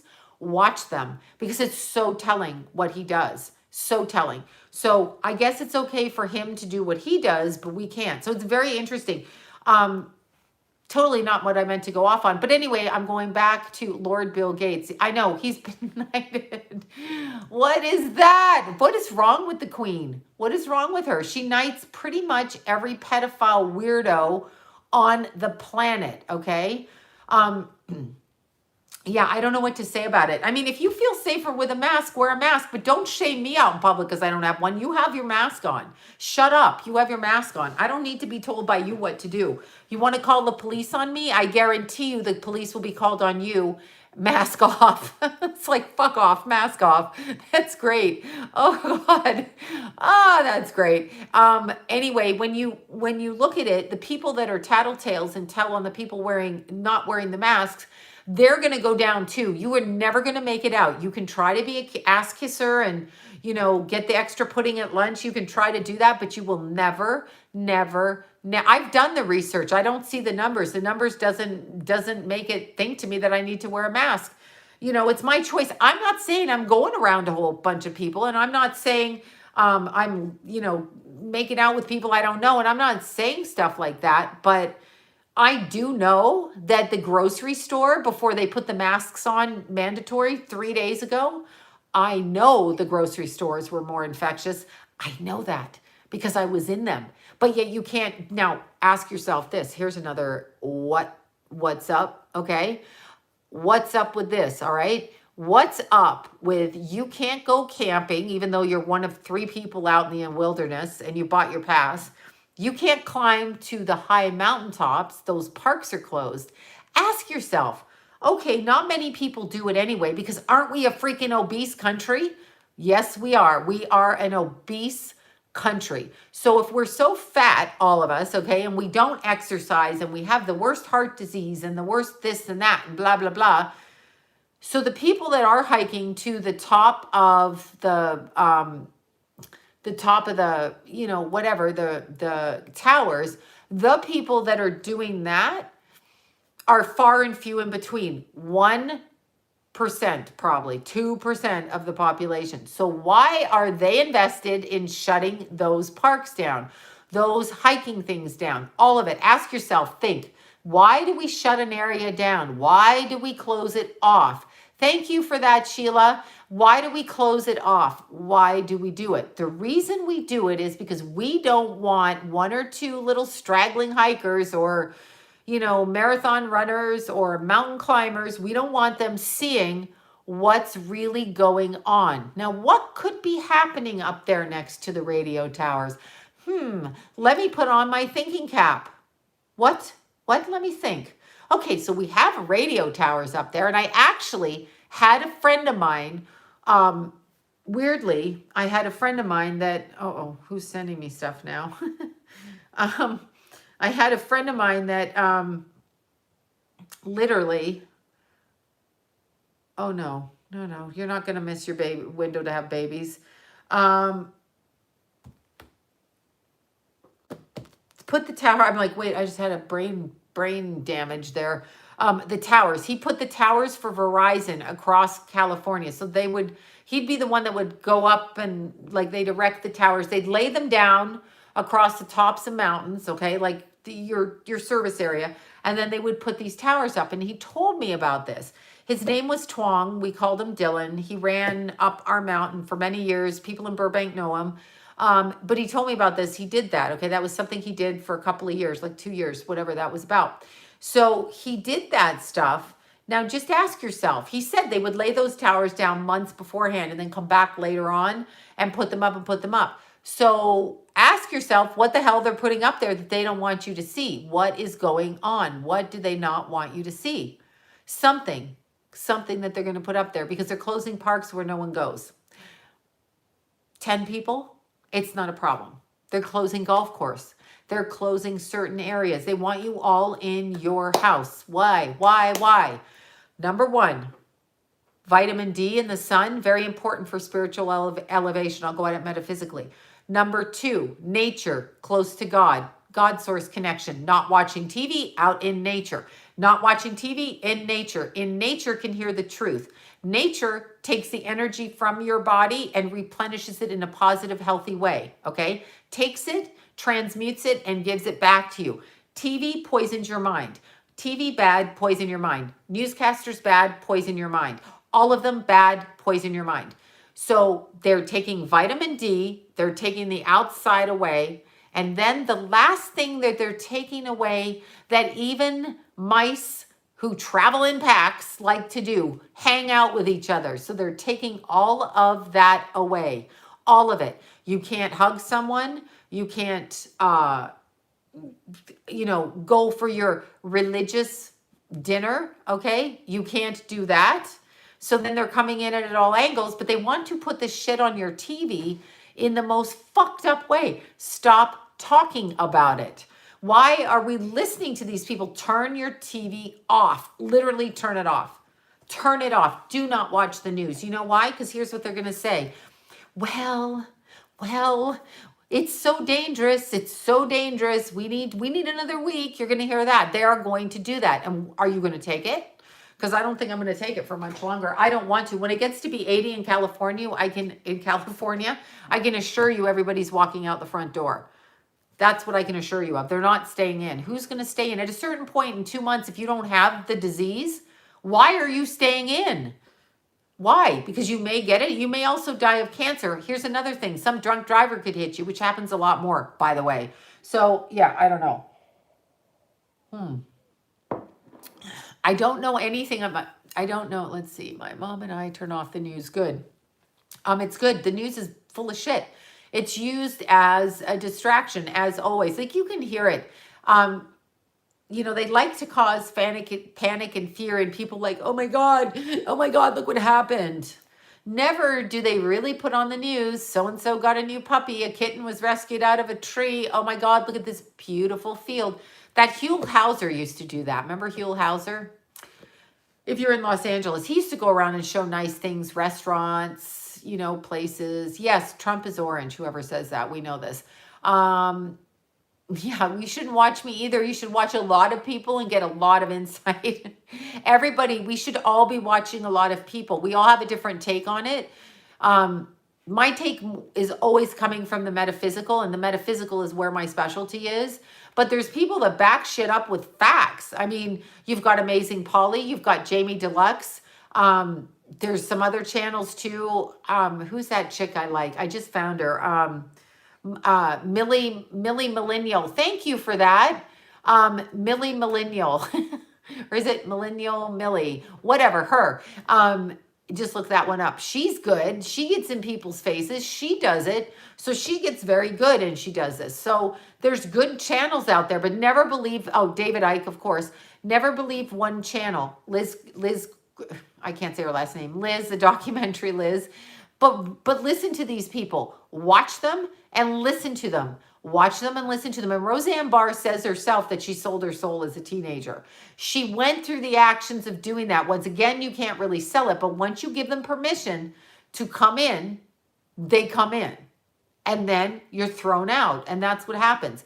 Liz Crokin. There, I said it right. I want to keep calling her Cochran, but it's Crokin. Liz Crokin. Excellent. Documentary, excellent.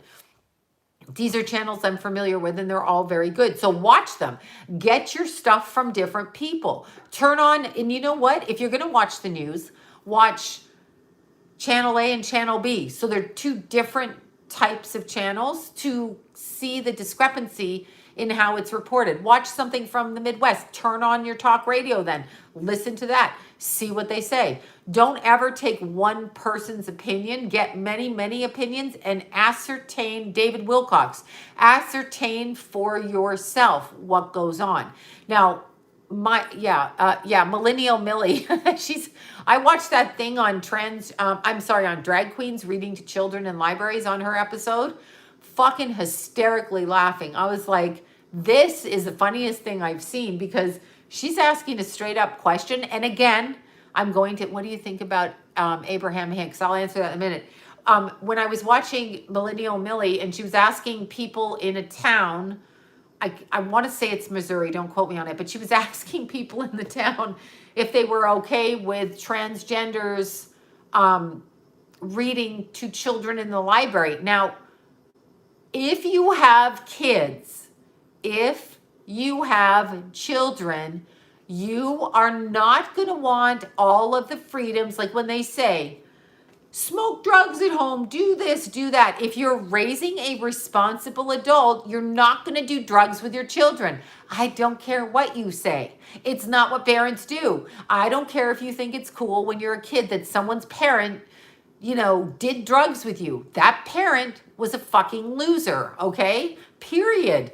End of conversation. You don't do drugs with your kids because you know how damaging it is. So if you do that, you need to take responsibility for when your kid goes out in public and is just a mental patient. Thank you for that, the super chats, you guys. So you need to know that, right? But they're going to do it. But you don't have to agree with it. But they want you to agree with the fact that they're doing something that's a little bit like off. But I watched that episode of hers and I was like, oh my God, she's hilarious. She's just funny. And I'm surprised they didn't slap her in the face. I mean, it looked like they were going to slap her.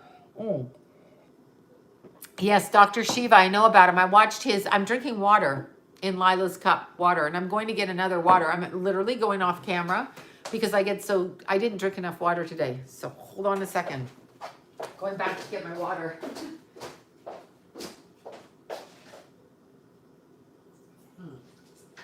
Not much in here.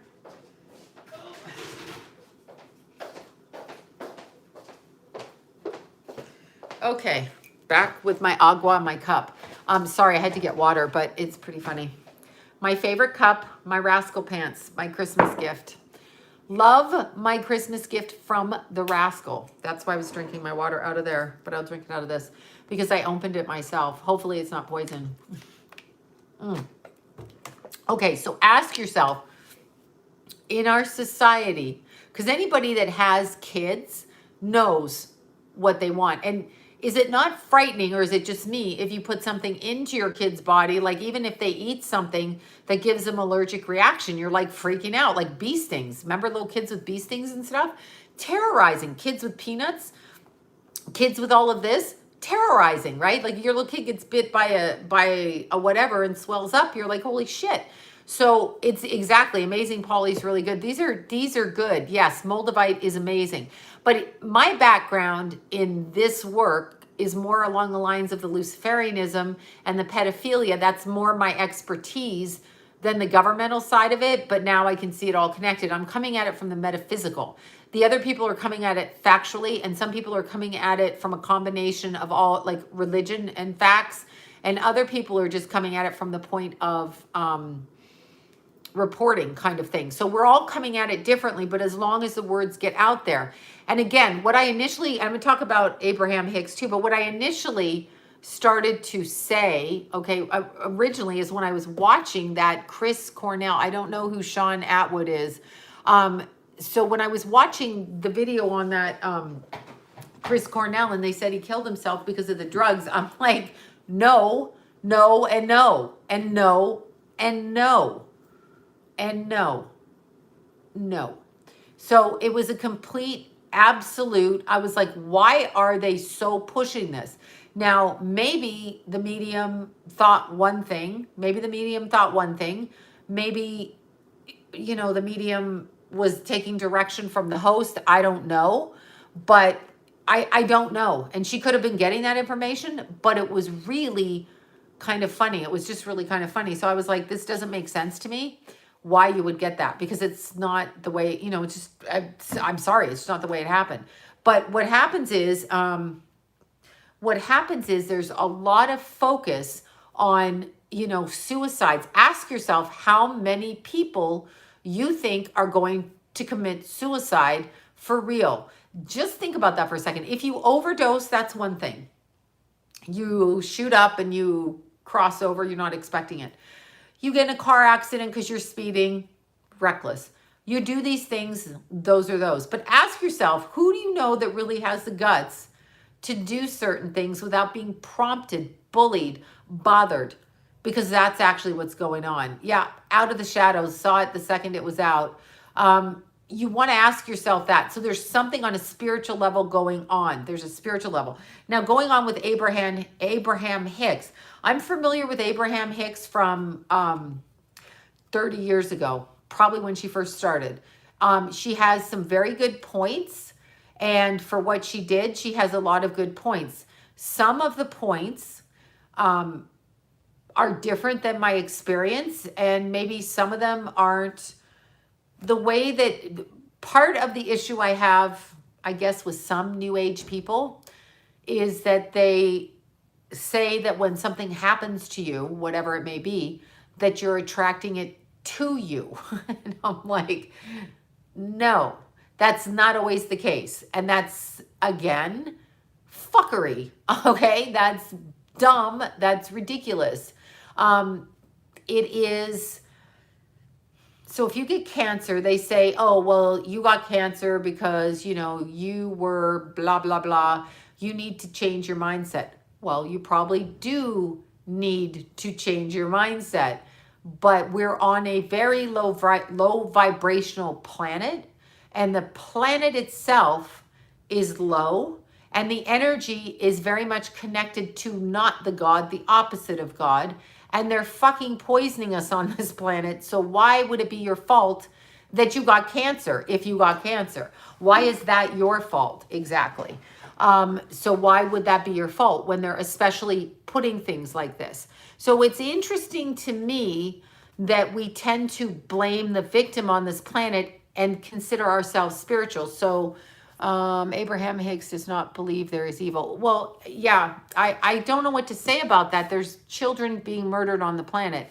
There's 800,000 of them that disappear. If that's not fucking evil, I don't know what you want to say. I mean, why are we, okay, let's look at it this way. Why are we making a judgment about things being as they are? So when I go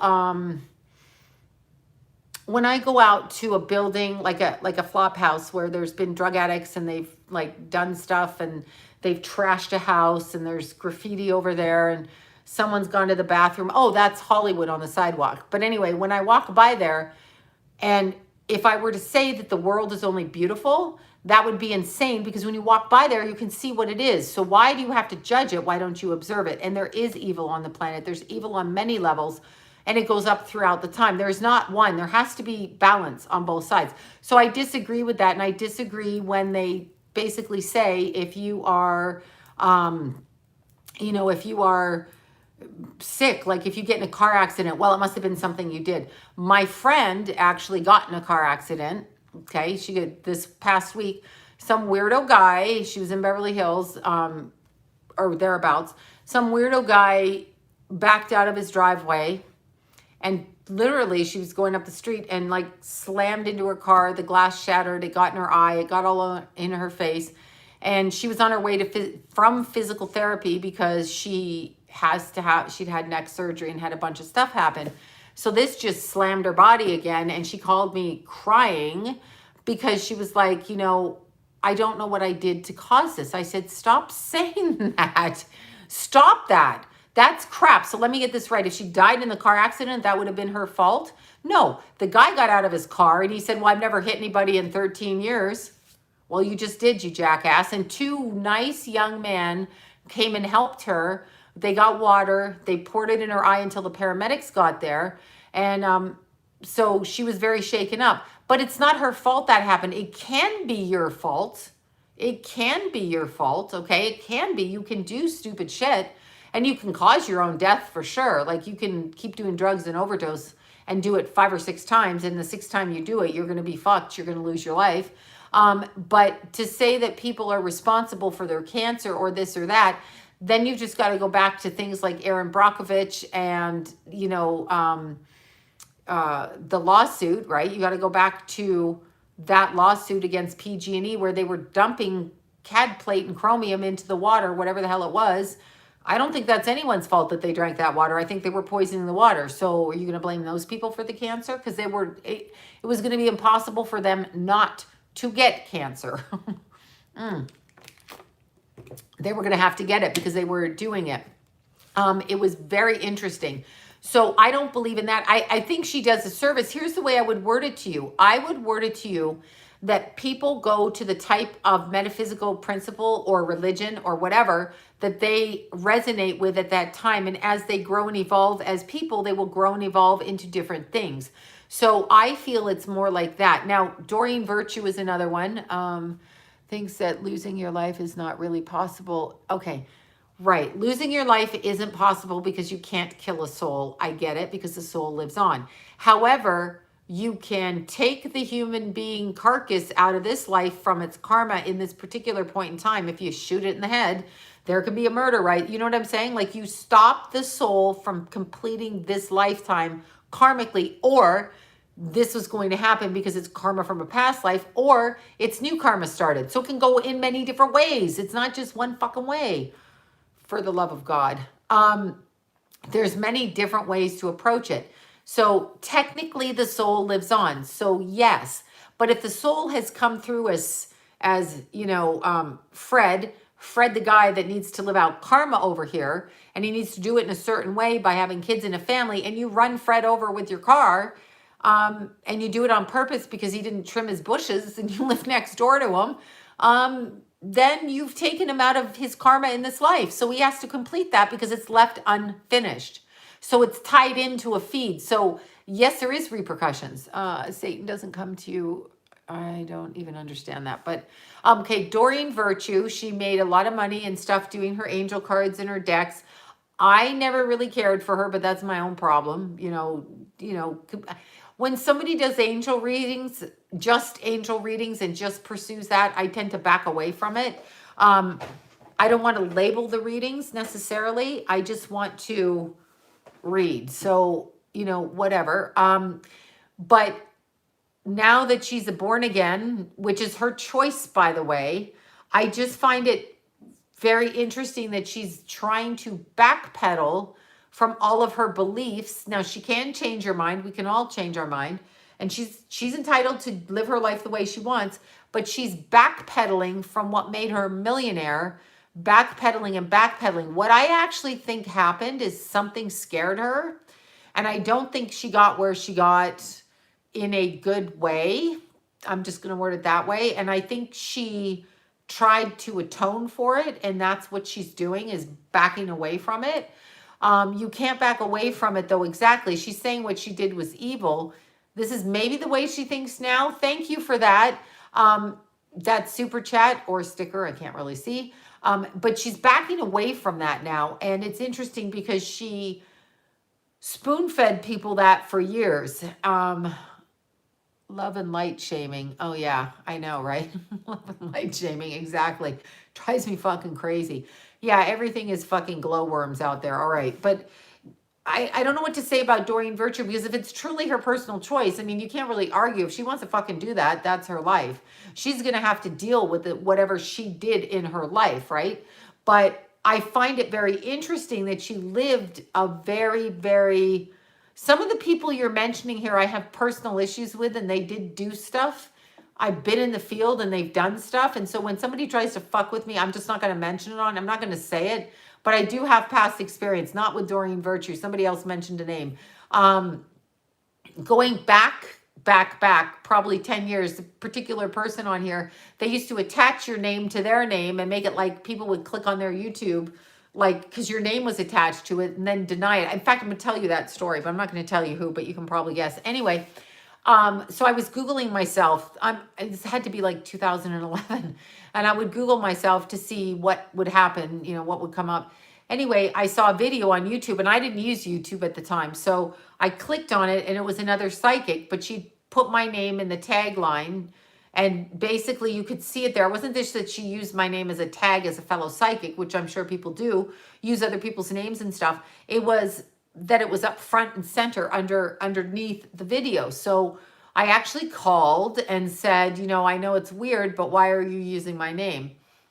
Maybe I didn't really understand what she was doing. And so a man got on, her web designer got on the phone, and he said to me, well, no one's ever heard of you. Listen to this shit. No one's ever heard of you. No one's ever heard of you. Okay, fine. And so why would she use your name? I said, but she is using my name. My name. That's why I'm calling you, or I really don't give a shit, right? And he's like, well, you're nobody, and she's no one. And he's talking like this, and I'm like, so can you remove my name? Because I am nobody, so could you take my fucking name off, please? And the guy was such a dick, the way that he spoke, as if she was important. But see, you have to actually go past that and go, well, she's using other people's names. I wasn't the only one's names that she was using. Anyway, the web guy, I believe she was married to him at that time, but that actually happened. James Van Prague, you know, I know stuff. I'm not even going to talk about it. I do know. Well, no, I mean, not anybody's a nobody, but that's what her husband said, or web guy or whatever. He literally said, why would she use your name? Body and block. You can, yeah, I just missed that. But she's like, why would she use your name? And I'm like, well, she is. So stop it. So it's interesting. I have no judgment, though, on how that particular person reads. I don't know that. James Van Prague, I knew somebody that worked for him for a long time. I'm going to keep that conversation to itself. Let's see. Always been on the fence about, was hoping he was legit. I can't say if he's legit or not. You know, I have no idea whether he's legit because I haven't gotten a reading. Unless I get a reading from them, I don't know. I don't know about it personally. I don't know, right? Like, I would have to know. I could tell you what people said. I know that when I pitched shows after Van Prague's show was on the air, I was told that they wouldn't be doing any more psychic shows after him.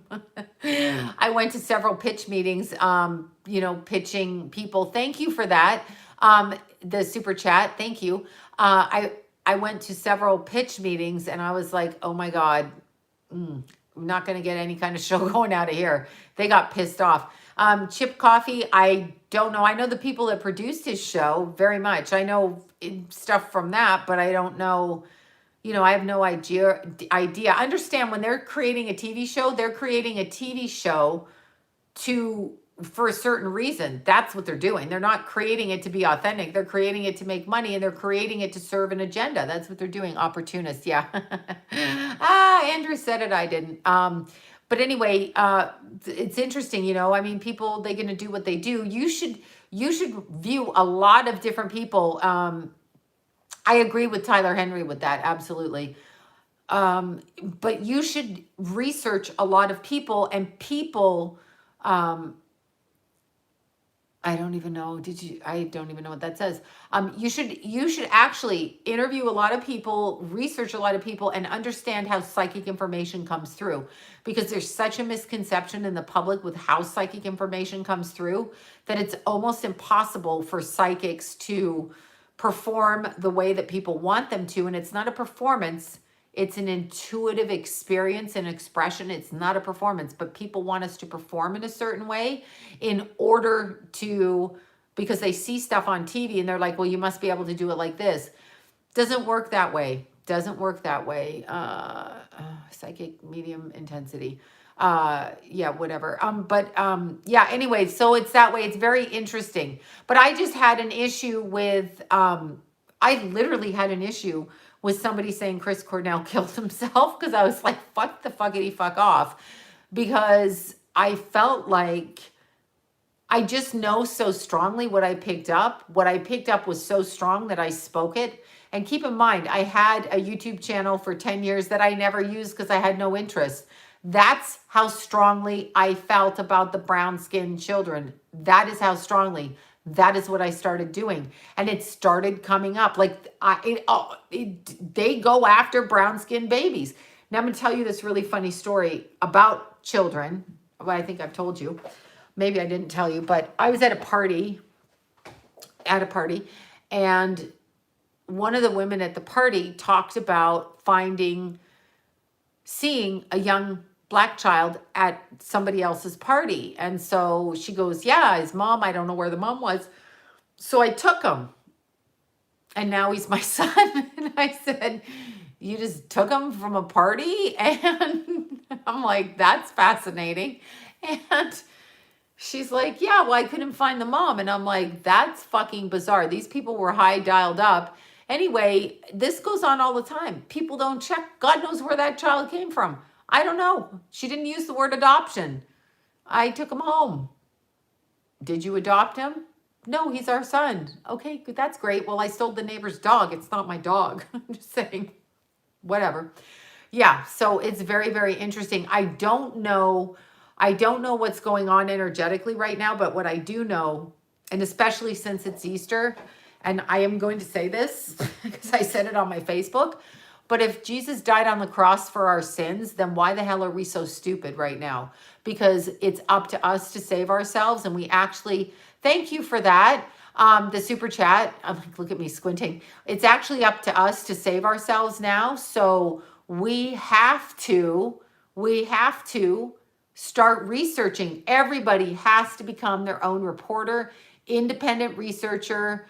Yes, she said she found him. Exactly. Somebody mentioned this cute little puppy. This is Jason, Kenna, and Lila's puppy named Jack, who came to visit, and he's so freaking darn cute. Look, I've never seen anything so cute. Like, look, isn't he cute? Oh my God, he's so freaking cute. Adorable. I know, this is the first time I've met him. They got him a little while back, and he's so darling cute. Like real cute little puppy energy. So cute and very, very sweet. And big feet, and like he would just suddenly fall asleep. Like he'd be over there and then like fall asleep. He was like a little narcoleptic puppy. It was so cute. He gets along good with Tulip. It's all good in the house. She got a brother. Now she's a big sister to the brother. He's Aquarius, apparently. He's 7 weeks old. So I think it's around February 18th or something. Very, very cute. Super cute. Very cute. Yeah, no, Tulip loves him. Tulip loves him. And he loves Tulip. He likes her food too, but he shouldn't be eating that because it might make him sick. Hollywood English Dictionary. All right. Okay, so getting back to the whole thing with the kids, we had this conversation at our Easter dinner too, that people find it very hard to believe when you're saying it. But from my experience, it's going on. And I've experienced it. Beagles are darn cute. I've experienced it in a more personal way from my childhood all the way up through my life. So it's something I'm familiar with. As I said, when I worked with different shelters in Canada and here, and there were young kids on the street, runaways, okay, young runaway kids, this stuff was happening. Like, it wasn't a joke. It wasn't fake. It wasn't made up. It was actually happening. It was happening. So this is my life experience to hear and to understand that. So I'm coming at it from that perspective. So when people don't want to see that, I don't know what to say about that, but somebody just mentioned Alyssa Milano. Alyssa Milano's mom used to manage psychics, by the way. She used to be a manager for psychics, probably like 10 years ago. Something like that, 10, 15 years ago. Michelle White Dove. Yeah, Michelle White Dove and I did a TV show at the same time. I wasn't on her episode. Wait, did she win it? I think she might have won it. She might have won it. Can't remember. She may have won it. She may not have won it. But I think she did. Do I want to say that?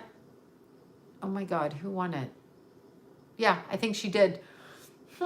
Don't know. Yeah, brown skin babies. I don't know. I'm assuming. Well, they say the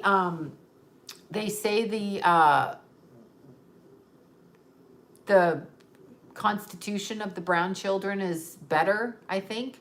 I don't know anything about Teal Swan, really. I've watched it maybe once or twice. Somebody sent me a video. I don't know much about her at all.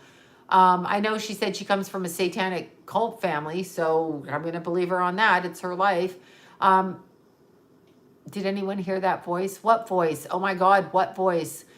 Probably a voice. Okay, was Sylvia Brown a legit psychic? I knew people who said she was. Again, at the time that I met her, she staged her readings to go on camera. Does that mean she's not legit? No, it means she was producing a performance.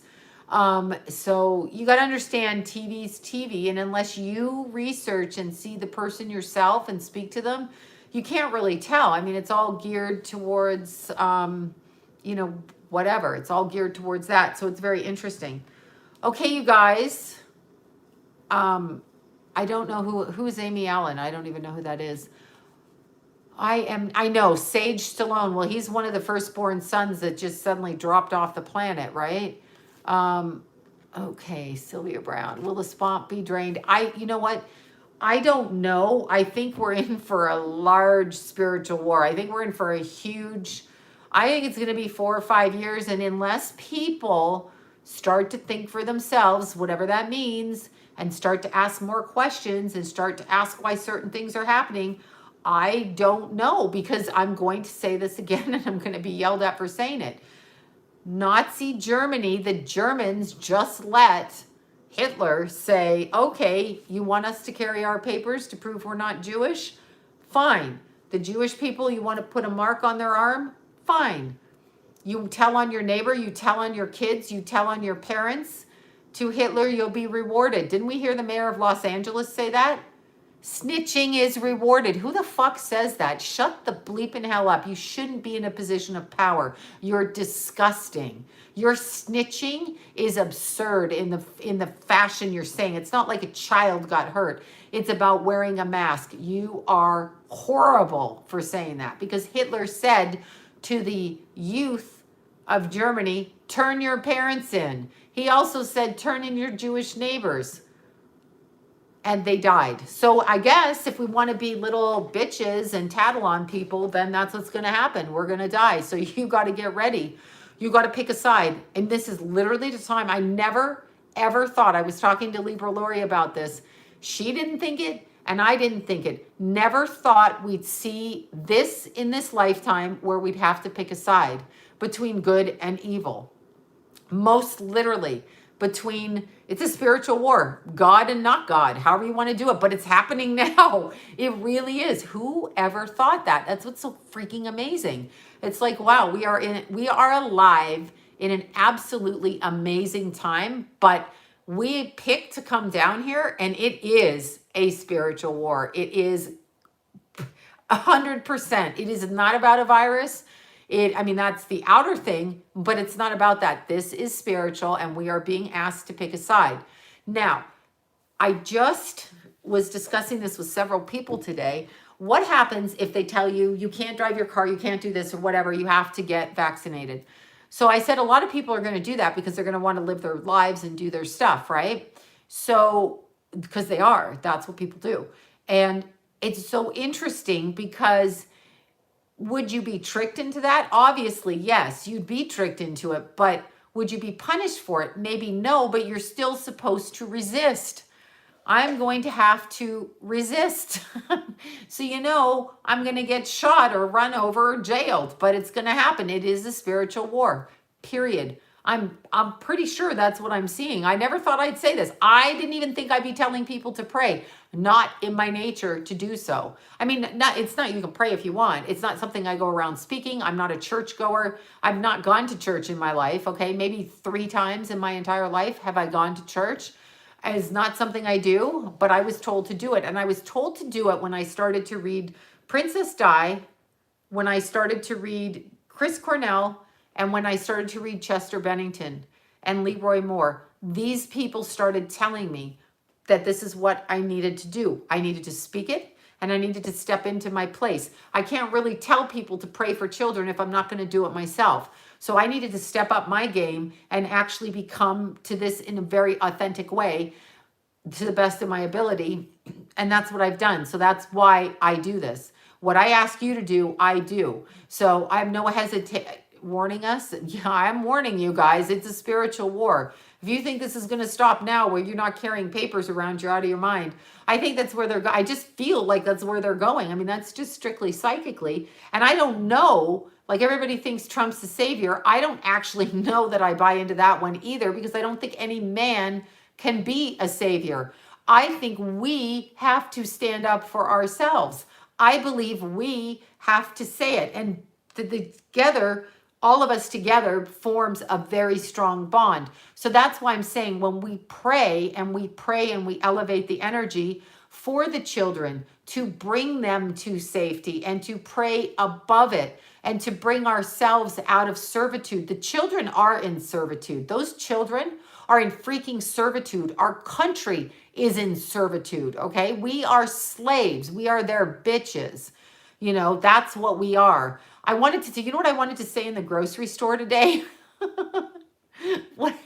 So you can't bring your reusable bags. And I said, so all of you eco nut jobs that took away the bags, seriously, took away the bags that were thin plastic bags that we got for free with our groceries. You've now made us buy our own groceries. You've opened up a charity for ecology that you take 5 cents out of every dollar towards. The rest of it goes to the corporation.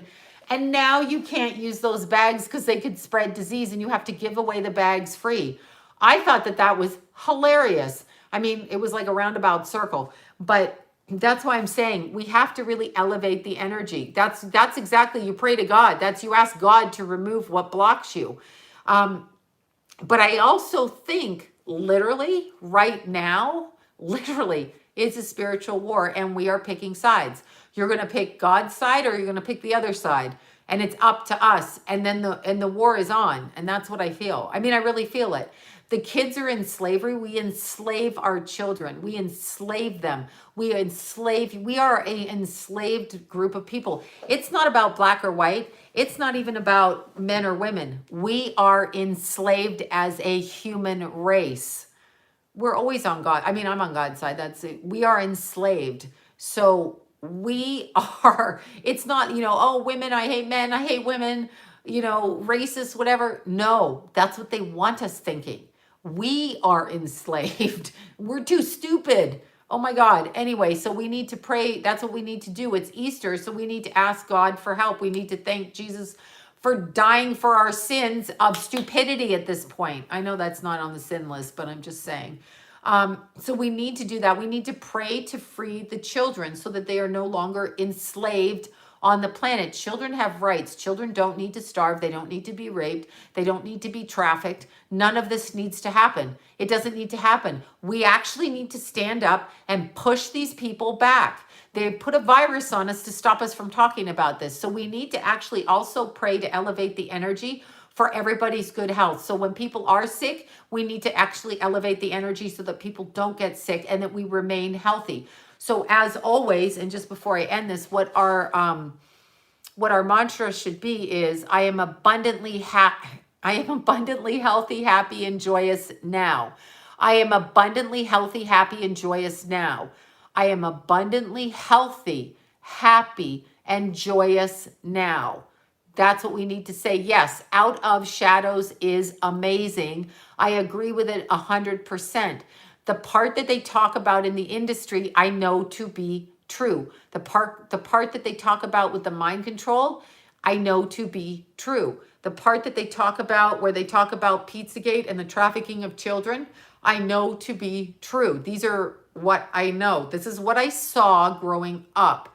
I saw this stuff happening. You certainly don't think that you have a bunch of underage kids. Go down, well, not now, but go down to Santa Monica, go down to the street in the middle of the night. You're going to find boys under the age of 18 with men picking them up for sex and other things. Okay, so why is that happening if we're making up shit here? Who is buying them, and why are they twice their age on the street, and why are they paying for it? And why is it our children that they're doing this with? Why is that? And what happens when a runaway child who becomes a prostitute or a stripper or a fetish person, what happens when that child, literally, when that child doesn't come back to the street? No one checks on them. The kid was a runaway. They were incorrigible. They probably overdosed. You know, maybe they're mentally ill. Bullshit. Bullshit. Okay? It isn't like that. They would always turn up and go back to the streets. They would always go back to their neighborhood. They would always talk to their people. So the fact that they're disappearing means there's something else happening. And I was actually told about that. I told you I did a show on NBC called The Other Side. And when we were down on the streets filming my episode, because I worked with those kids, the ones that were sleeping in the squad house, they had to be very, very, very, they had to be, oh, is the money thing off? Somebody just click on the money. Well, I think it was, I got some, they're probably screwing with my video because I'm talking like this. Anyway, when the kids in the squad houses told me that they would have to sleep next to each other, because when kids were literally like too high or too drugged, there'd be men in business suits that would take the kids out of there. Now, you certainly don't think they were doing that just to, I don't know, have sex with unconscious kids, do you? Or was there another reason? Because who looks for runaway kids? At a certain point, the parents, I'm looking on here to see what's going on with this nonsense. Who doesn't look for their kids, right? Runaways kids, because they run away. They don't usually tell their parents where they are. They don't usually do that kind of thing, right? So it's very interesting. Okay, it's showing me live, showing me all is good. It's showing me the money's on over here. Somebody said the money wasn't on. I actually had to check while they're doing it so I know what they're up to. Because YouTube's been saying, because of the coronavirus, it takes 4 days or so to put up your live stream videos, which I found really interesting. I found it very interesting. I found it fascinating. So a lot of those street kids actually do go missing. I mean, that's firsthand. They literally do. And when I was growing up, oh, I keep buffering. Okay, they're trying to buffer me now. When I was growing up and I was a runaway, I had many friends, male, that slept with much older men and were kept with them. And these men were married. These men were doing all kinds of things. I know YouTube was lying. These men were doing all kinds of things, and they were paying for young boys. So I've seen it. I've heard it. I was around it. I saw it in the strip clubs. I saw it on the streets. I saw people's parents do it. I saw people do it all over the place. I saw it happen. Kids disappeared. Kids would show up. Kids would be doing whatever they would be doing. Shit happens. And for people to think it doesn't, I don't know what to say. That's their problem, but it definitely happens. It definitely happens. Okay, I think that this is working. Yes, it is, according to this. But this stuff happens, and it happened there. See, somebody left money. I was like looking to see what happens. Thank you. I think that said Amy. Thank you. But this stuff happens. It really does happen. Don't take it from me. Ask parents of runaway kids that never find or hear from their kids again, ever, ever, ever. So there's that. Thank you for that. I just saw that. There's a lot of it. And again, I'm just gonna do this one last time here because I'm here. Let me just find it and I will read it for you. I will do it. I will find. See, I take so many snapshots of things that I see. Okay, hold on. Got to go over here. Looking, I'm going to read this. Give me one little second over here. Okay, here we are. Going to do this again, just so you know, if you think the fact that trafficking children doesn't happen. Trafficking children does happen. Abusing children, these children are missing. What are they using them for? Let's do this. Per year, this is per year. Country of Spain, 20,000 children per year. Australia, 25,000 children per year. These are kids that go missing. France, 39,000 per year. Brazil, 40,000 per year. Mexico, 45,000 per year. Canada, 50,000 per year. Germany, 100,000 children per year. United Kingdom, 230,000 children a year. United States of America, land of the free, land of the mask-wearing morons, 800,000 children per year. Why is that not a pandemic? Why is that not a pandemic? Why do we ignore that? Why are we so focused on ourselves and what we could get? When we may get it, we may not get it. We get sick. People get sick. People get chickenpox. People get mumps. Who cares? Where are 800,000 children going a year out of this country every year? And no one fucking does anything. Nothing. You don't hear it in the White House. You don't hear it anywhere. I don't hear those numbers, and I don't hear it stopping. I know that people say it's happening now. I got to wait to draw a conclusion on that. But why do we not hear it? These celebrities, what are they doing? Where are they sending these kids? Why are they not saying it? Why is Madonna doing that? Why is Tom Hanks always going, hello, folks, like a jackass, and putting up dumbass pictures of gloves, which is a signal for missing children, by the way, and his shoes on there? Why is he doing that when there's 800,000 missing children per year? I'm going to keep getting that through your heads. So when we talk in society about a pandemic, let's understand that our children are being eradicated off the planet and taken somewhere else, either into slavery, sexual or domestic, body part sales, I don't even know what else. I don't even know what else. Murdered for satanic rituals or child hunting parties, such as Nicole Kidman's father, Anthony Kidman. I bring him up all the time.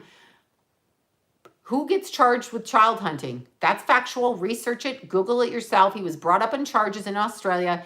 He escaped the country to Singapore and he died. Ask your fucking self who you know on the planet Earth that actually gets the charge of child hunting. Child hunting. Hunting. Child hunting. I want you to hear that because that's, and Tom Hanks, look at his Instagram. I don't know what he put up. I didn't watch that thing on Saturday night and I'm not watching Saturday Night Live anymore just because. But let's look at Tom Hanks. Let's see what he's up to. Tom Hanks. Yeah, see, if he was on Saturday Night Live, he's just posted nothing except that stupid censorship election thing, like fill out the census. If you fill out the census, then they kind of can track you. We have to stop this. We actually have to step back Because if it isn't a pandemic that 800,000 children go missing a year, then I don't care about your virus if you're not going to take care of your children. Because it doesn't matter. They act like they care about the children now. Wear a mask. You could infect children. Young people die. Well, young people are getting freaking taken off the planet, 800 of them. Some of them are running away. But they're going into the sex industry. There's all kinds of things happening to them. So why aren't you protecting them there? But you want me to wear a mask because they may get a fictitious disease that you think. Not that it's fictitious. It is out there. But I don't believe the numbers. I'm sorry. I just don't believe the numbers. I don't know why I don't believe them. I don't believe them. I just don't believe them. I just don't. So if you want to do some research, I always go into this, but if you want to do some, because now I'm on a rant again. If you want to do some research, do research on Macaulay Culkin's Oscar night tweet. Google Macaulay Culkin tweets the Oscars and look what he said about Rami Malek. And this is online. He said, you won the Oscar. You ate a baby, you won the Oscar. Who fucking tweets that, okay? Seriously, who tweets that? Macaulay Culkin. And then you're going to look at Bryan Singer. We haven't brought him up. Where did that guy go? Personally knew somebody that had an issue with him. So where did he go? There's so many of them. There's so many of them out there. But we don't ever deal with that. We never deal with it. We talk about a pandemic over here while we let children disappear and die and are bred in captivity, etc., etc. John of God, research it. Research goddamn Jeffrey Epstein and really research it, because half that island was satanic and half of it was pedophilic and not what they mentioned. Look up Ray Chandler. I've got pictures on my iCloud in case they've been erased off the internet. But if you look up Ray Chandler, okay, Rachel Chandler, child handler, if you look her up, and she's supposed to know Rami Malek, I don't know, whatever, but Ray Chandler was supposed to have a modeling agency. The modeling agency, when you look at the pictures, had the most horrific pictures of emaciated children with bruises on their bodies and blood all over the place. And yet, we don't think that this is real. So they're just putting those pictures out there for what reason? Right. What reason? Yeah, exactly. Now I'm going to look up this fucker because now I'm on a rant. I'll tell you, he might have put his Instagram, he might have put his Instagram private, but hold on.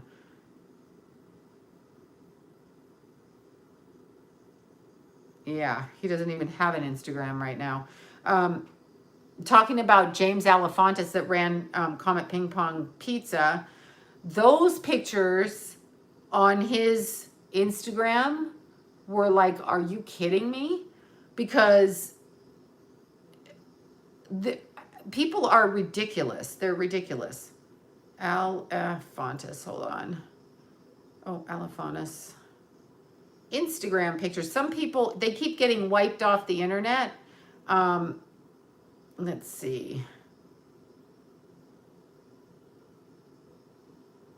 Yeah, somebody preserved the pictures on his website. See, I'm not the only one that thinks he's a fucking idiot, but he had, yeah, okay. So keep in mind, he doesn't have kids. Okay, so he doesn't have his own kids. There's a baby eating pizza. Okay, that in itself isn't that bad. I have to hold the thing open to get the pictures. So he doesn't have kids. So he's putting pictures now. Just the beads are representative of something else. This was a particular favorite. This is Comet Ping Pong Pizza that they say that Pizzagate never happened. So it's a family restaurant in DC where they all go. And this is the picture he has on his Instagram. The child is taped to the pool table. That's nice. If anything, whether it's true or not, okay, everybody has to research. They got to do their own research. Once you see it, you'll never unsee it. Really, once you see it, Yeah, it's a family restaurant, and there were some yeah, there you go. There were some I've got to find some more. I'll have to do another thing because I just did this off the top of my head. There were some very interesting pictures that he had. Like some of them, it just was bizarre. I remember I saved them and then I had to get them off my phone and put them into my iCloud because it was so disturbing to my mind. I was like, whatever. Yeah, he did have a kill room, I know. And again, I'm going to say this. I'm going to bring it up again just because I have the pictures. So why not? Let me see.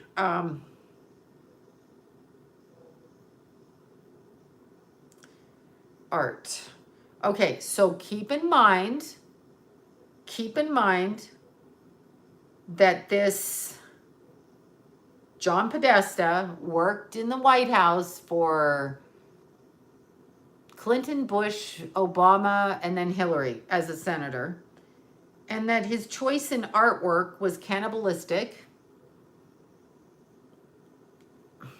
red shoes and red asses. That room right there is the Biltmore Hotel, owned by Anderson Cooper's mother's family. And I believe that Anderson Cooper, they thought, was in the pictures. This was in the White House. Now, I just want you all, this is the people's White House. We pay the taxes. We're not their bitches. They're our bitches. We pay for them. I want you to look at this artwork in the background. There's John Podesta, and in the background, I don't know if you can see it, is a piece of artwork that shows, and this is in our White House under the Clinton administration, we have a guy carving up a human being and serving it on a plate. That is cannibalistic. So you ask me why we, the fucking people, are paying taxes to have that guy even pick that artwork.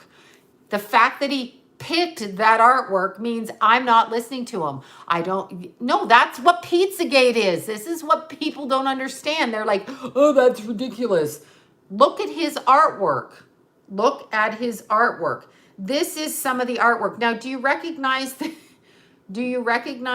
artwork here? It's gold plated. That's his brother, Tony Podesta. It's gold plated. It is headless, and it hangs in the hallway. It is a replica of one of Jeffrey Dahmer's victims, serial killer Jeffrey Dahmer's victims, because that's the kind of artwork I want in my house. Now, I'm not judging him. He can have whatever the hell he wants in his house, but I'm going to ask you again. Here's a clearer picture. John Podesta's office in the White House, picture cannibal. What on God's earth is that?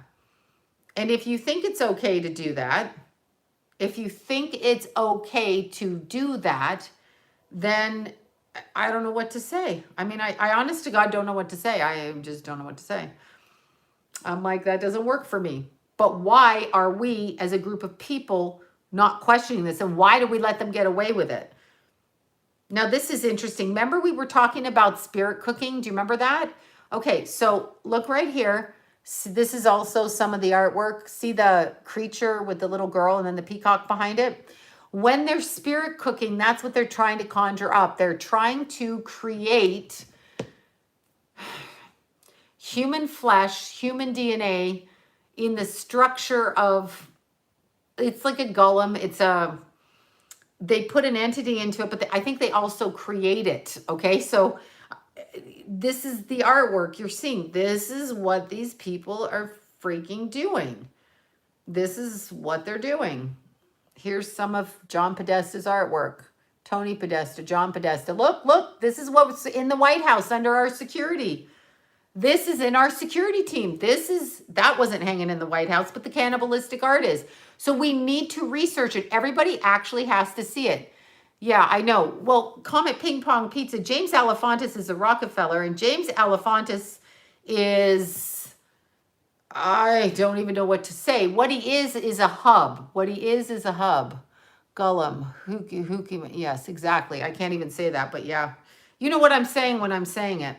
But it's interesting because we don't see it and we make fun of it. And then it's just really, they're complicit. The news media is complicit.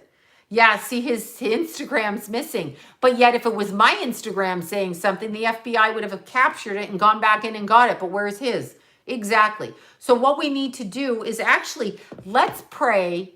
Let's pray that this comes to light to the general population and people.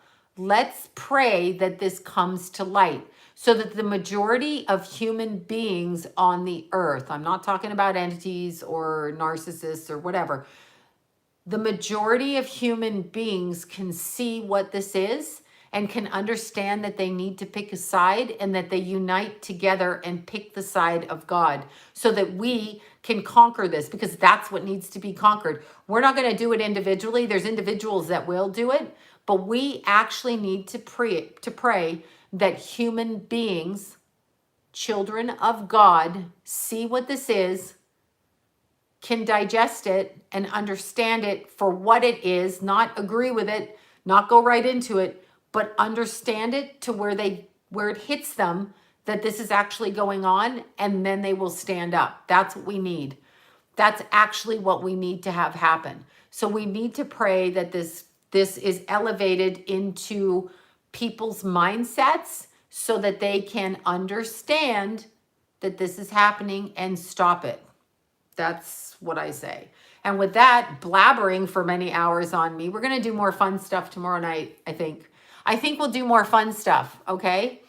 That's what I feel. Tomorrow we will do that. So yes, we need to pray it's exposed. So everybody, let's do that. And together we'll elevate the energy and they won't be able to stop us. We'll also gain power through our own energy doing that.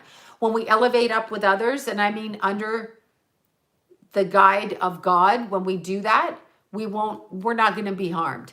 If we do have something happen, we'll recover from it. It'll be okay.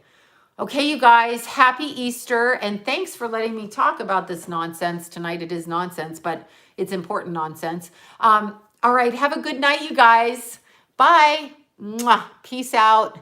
I got to show you the nails again. Peace out.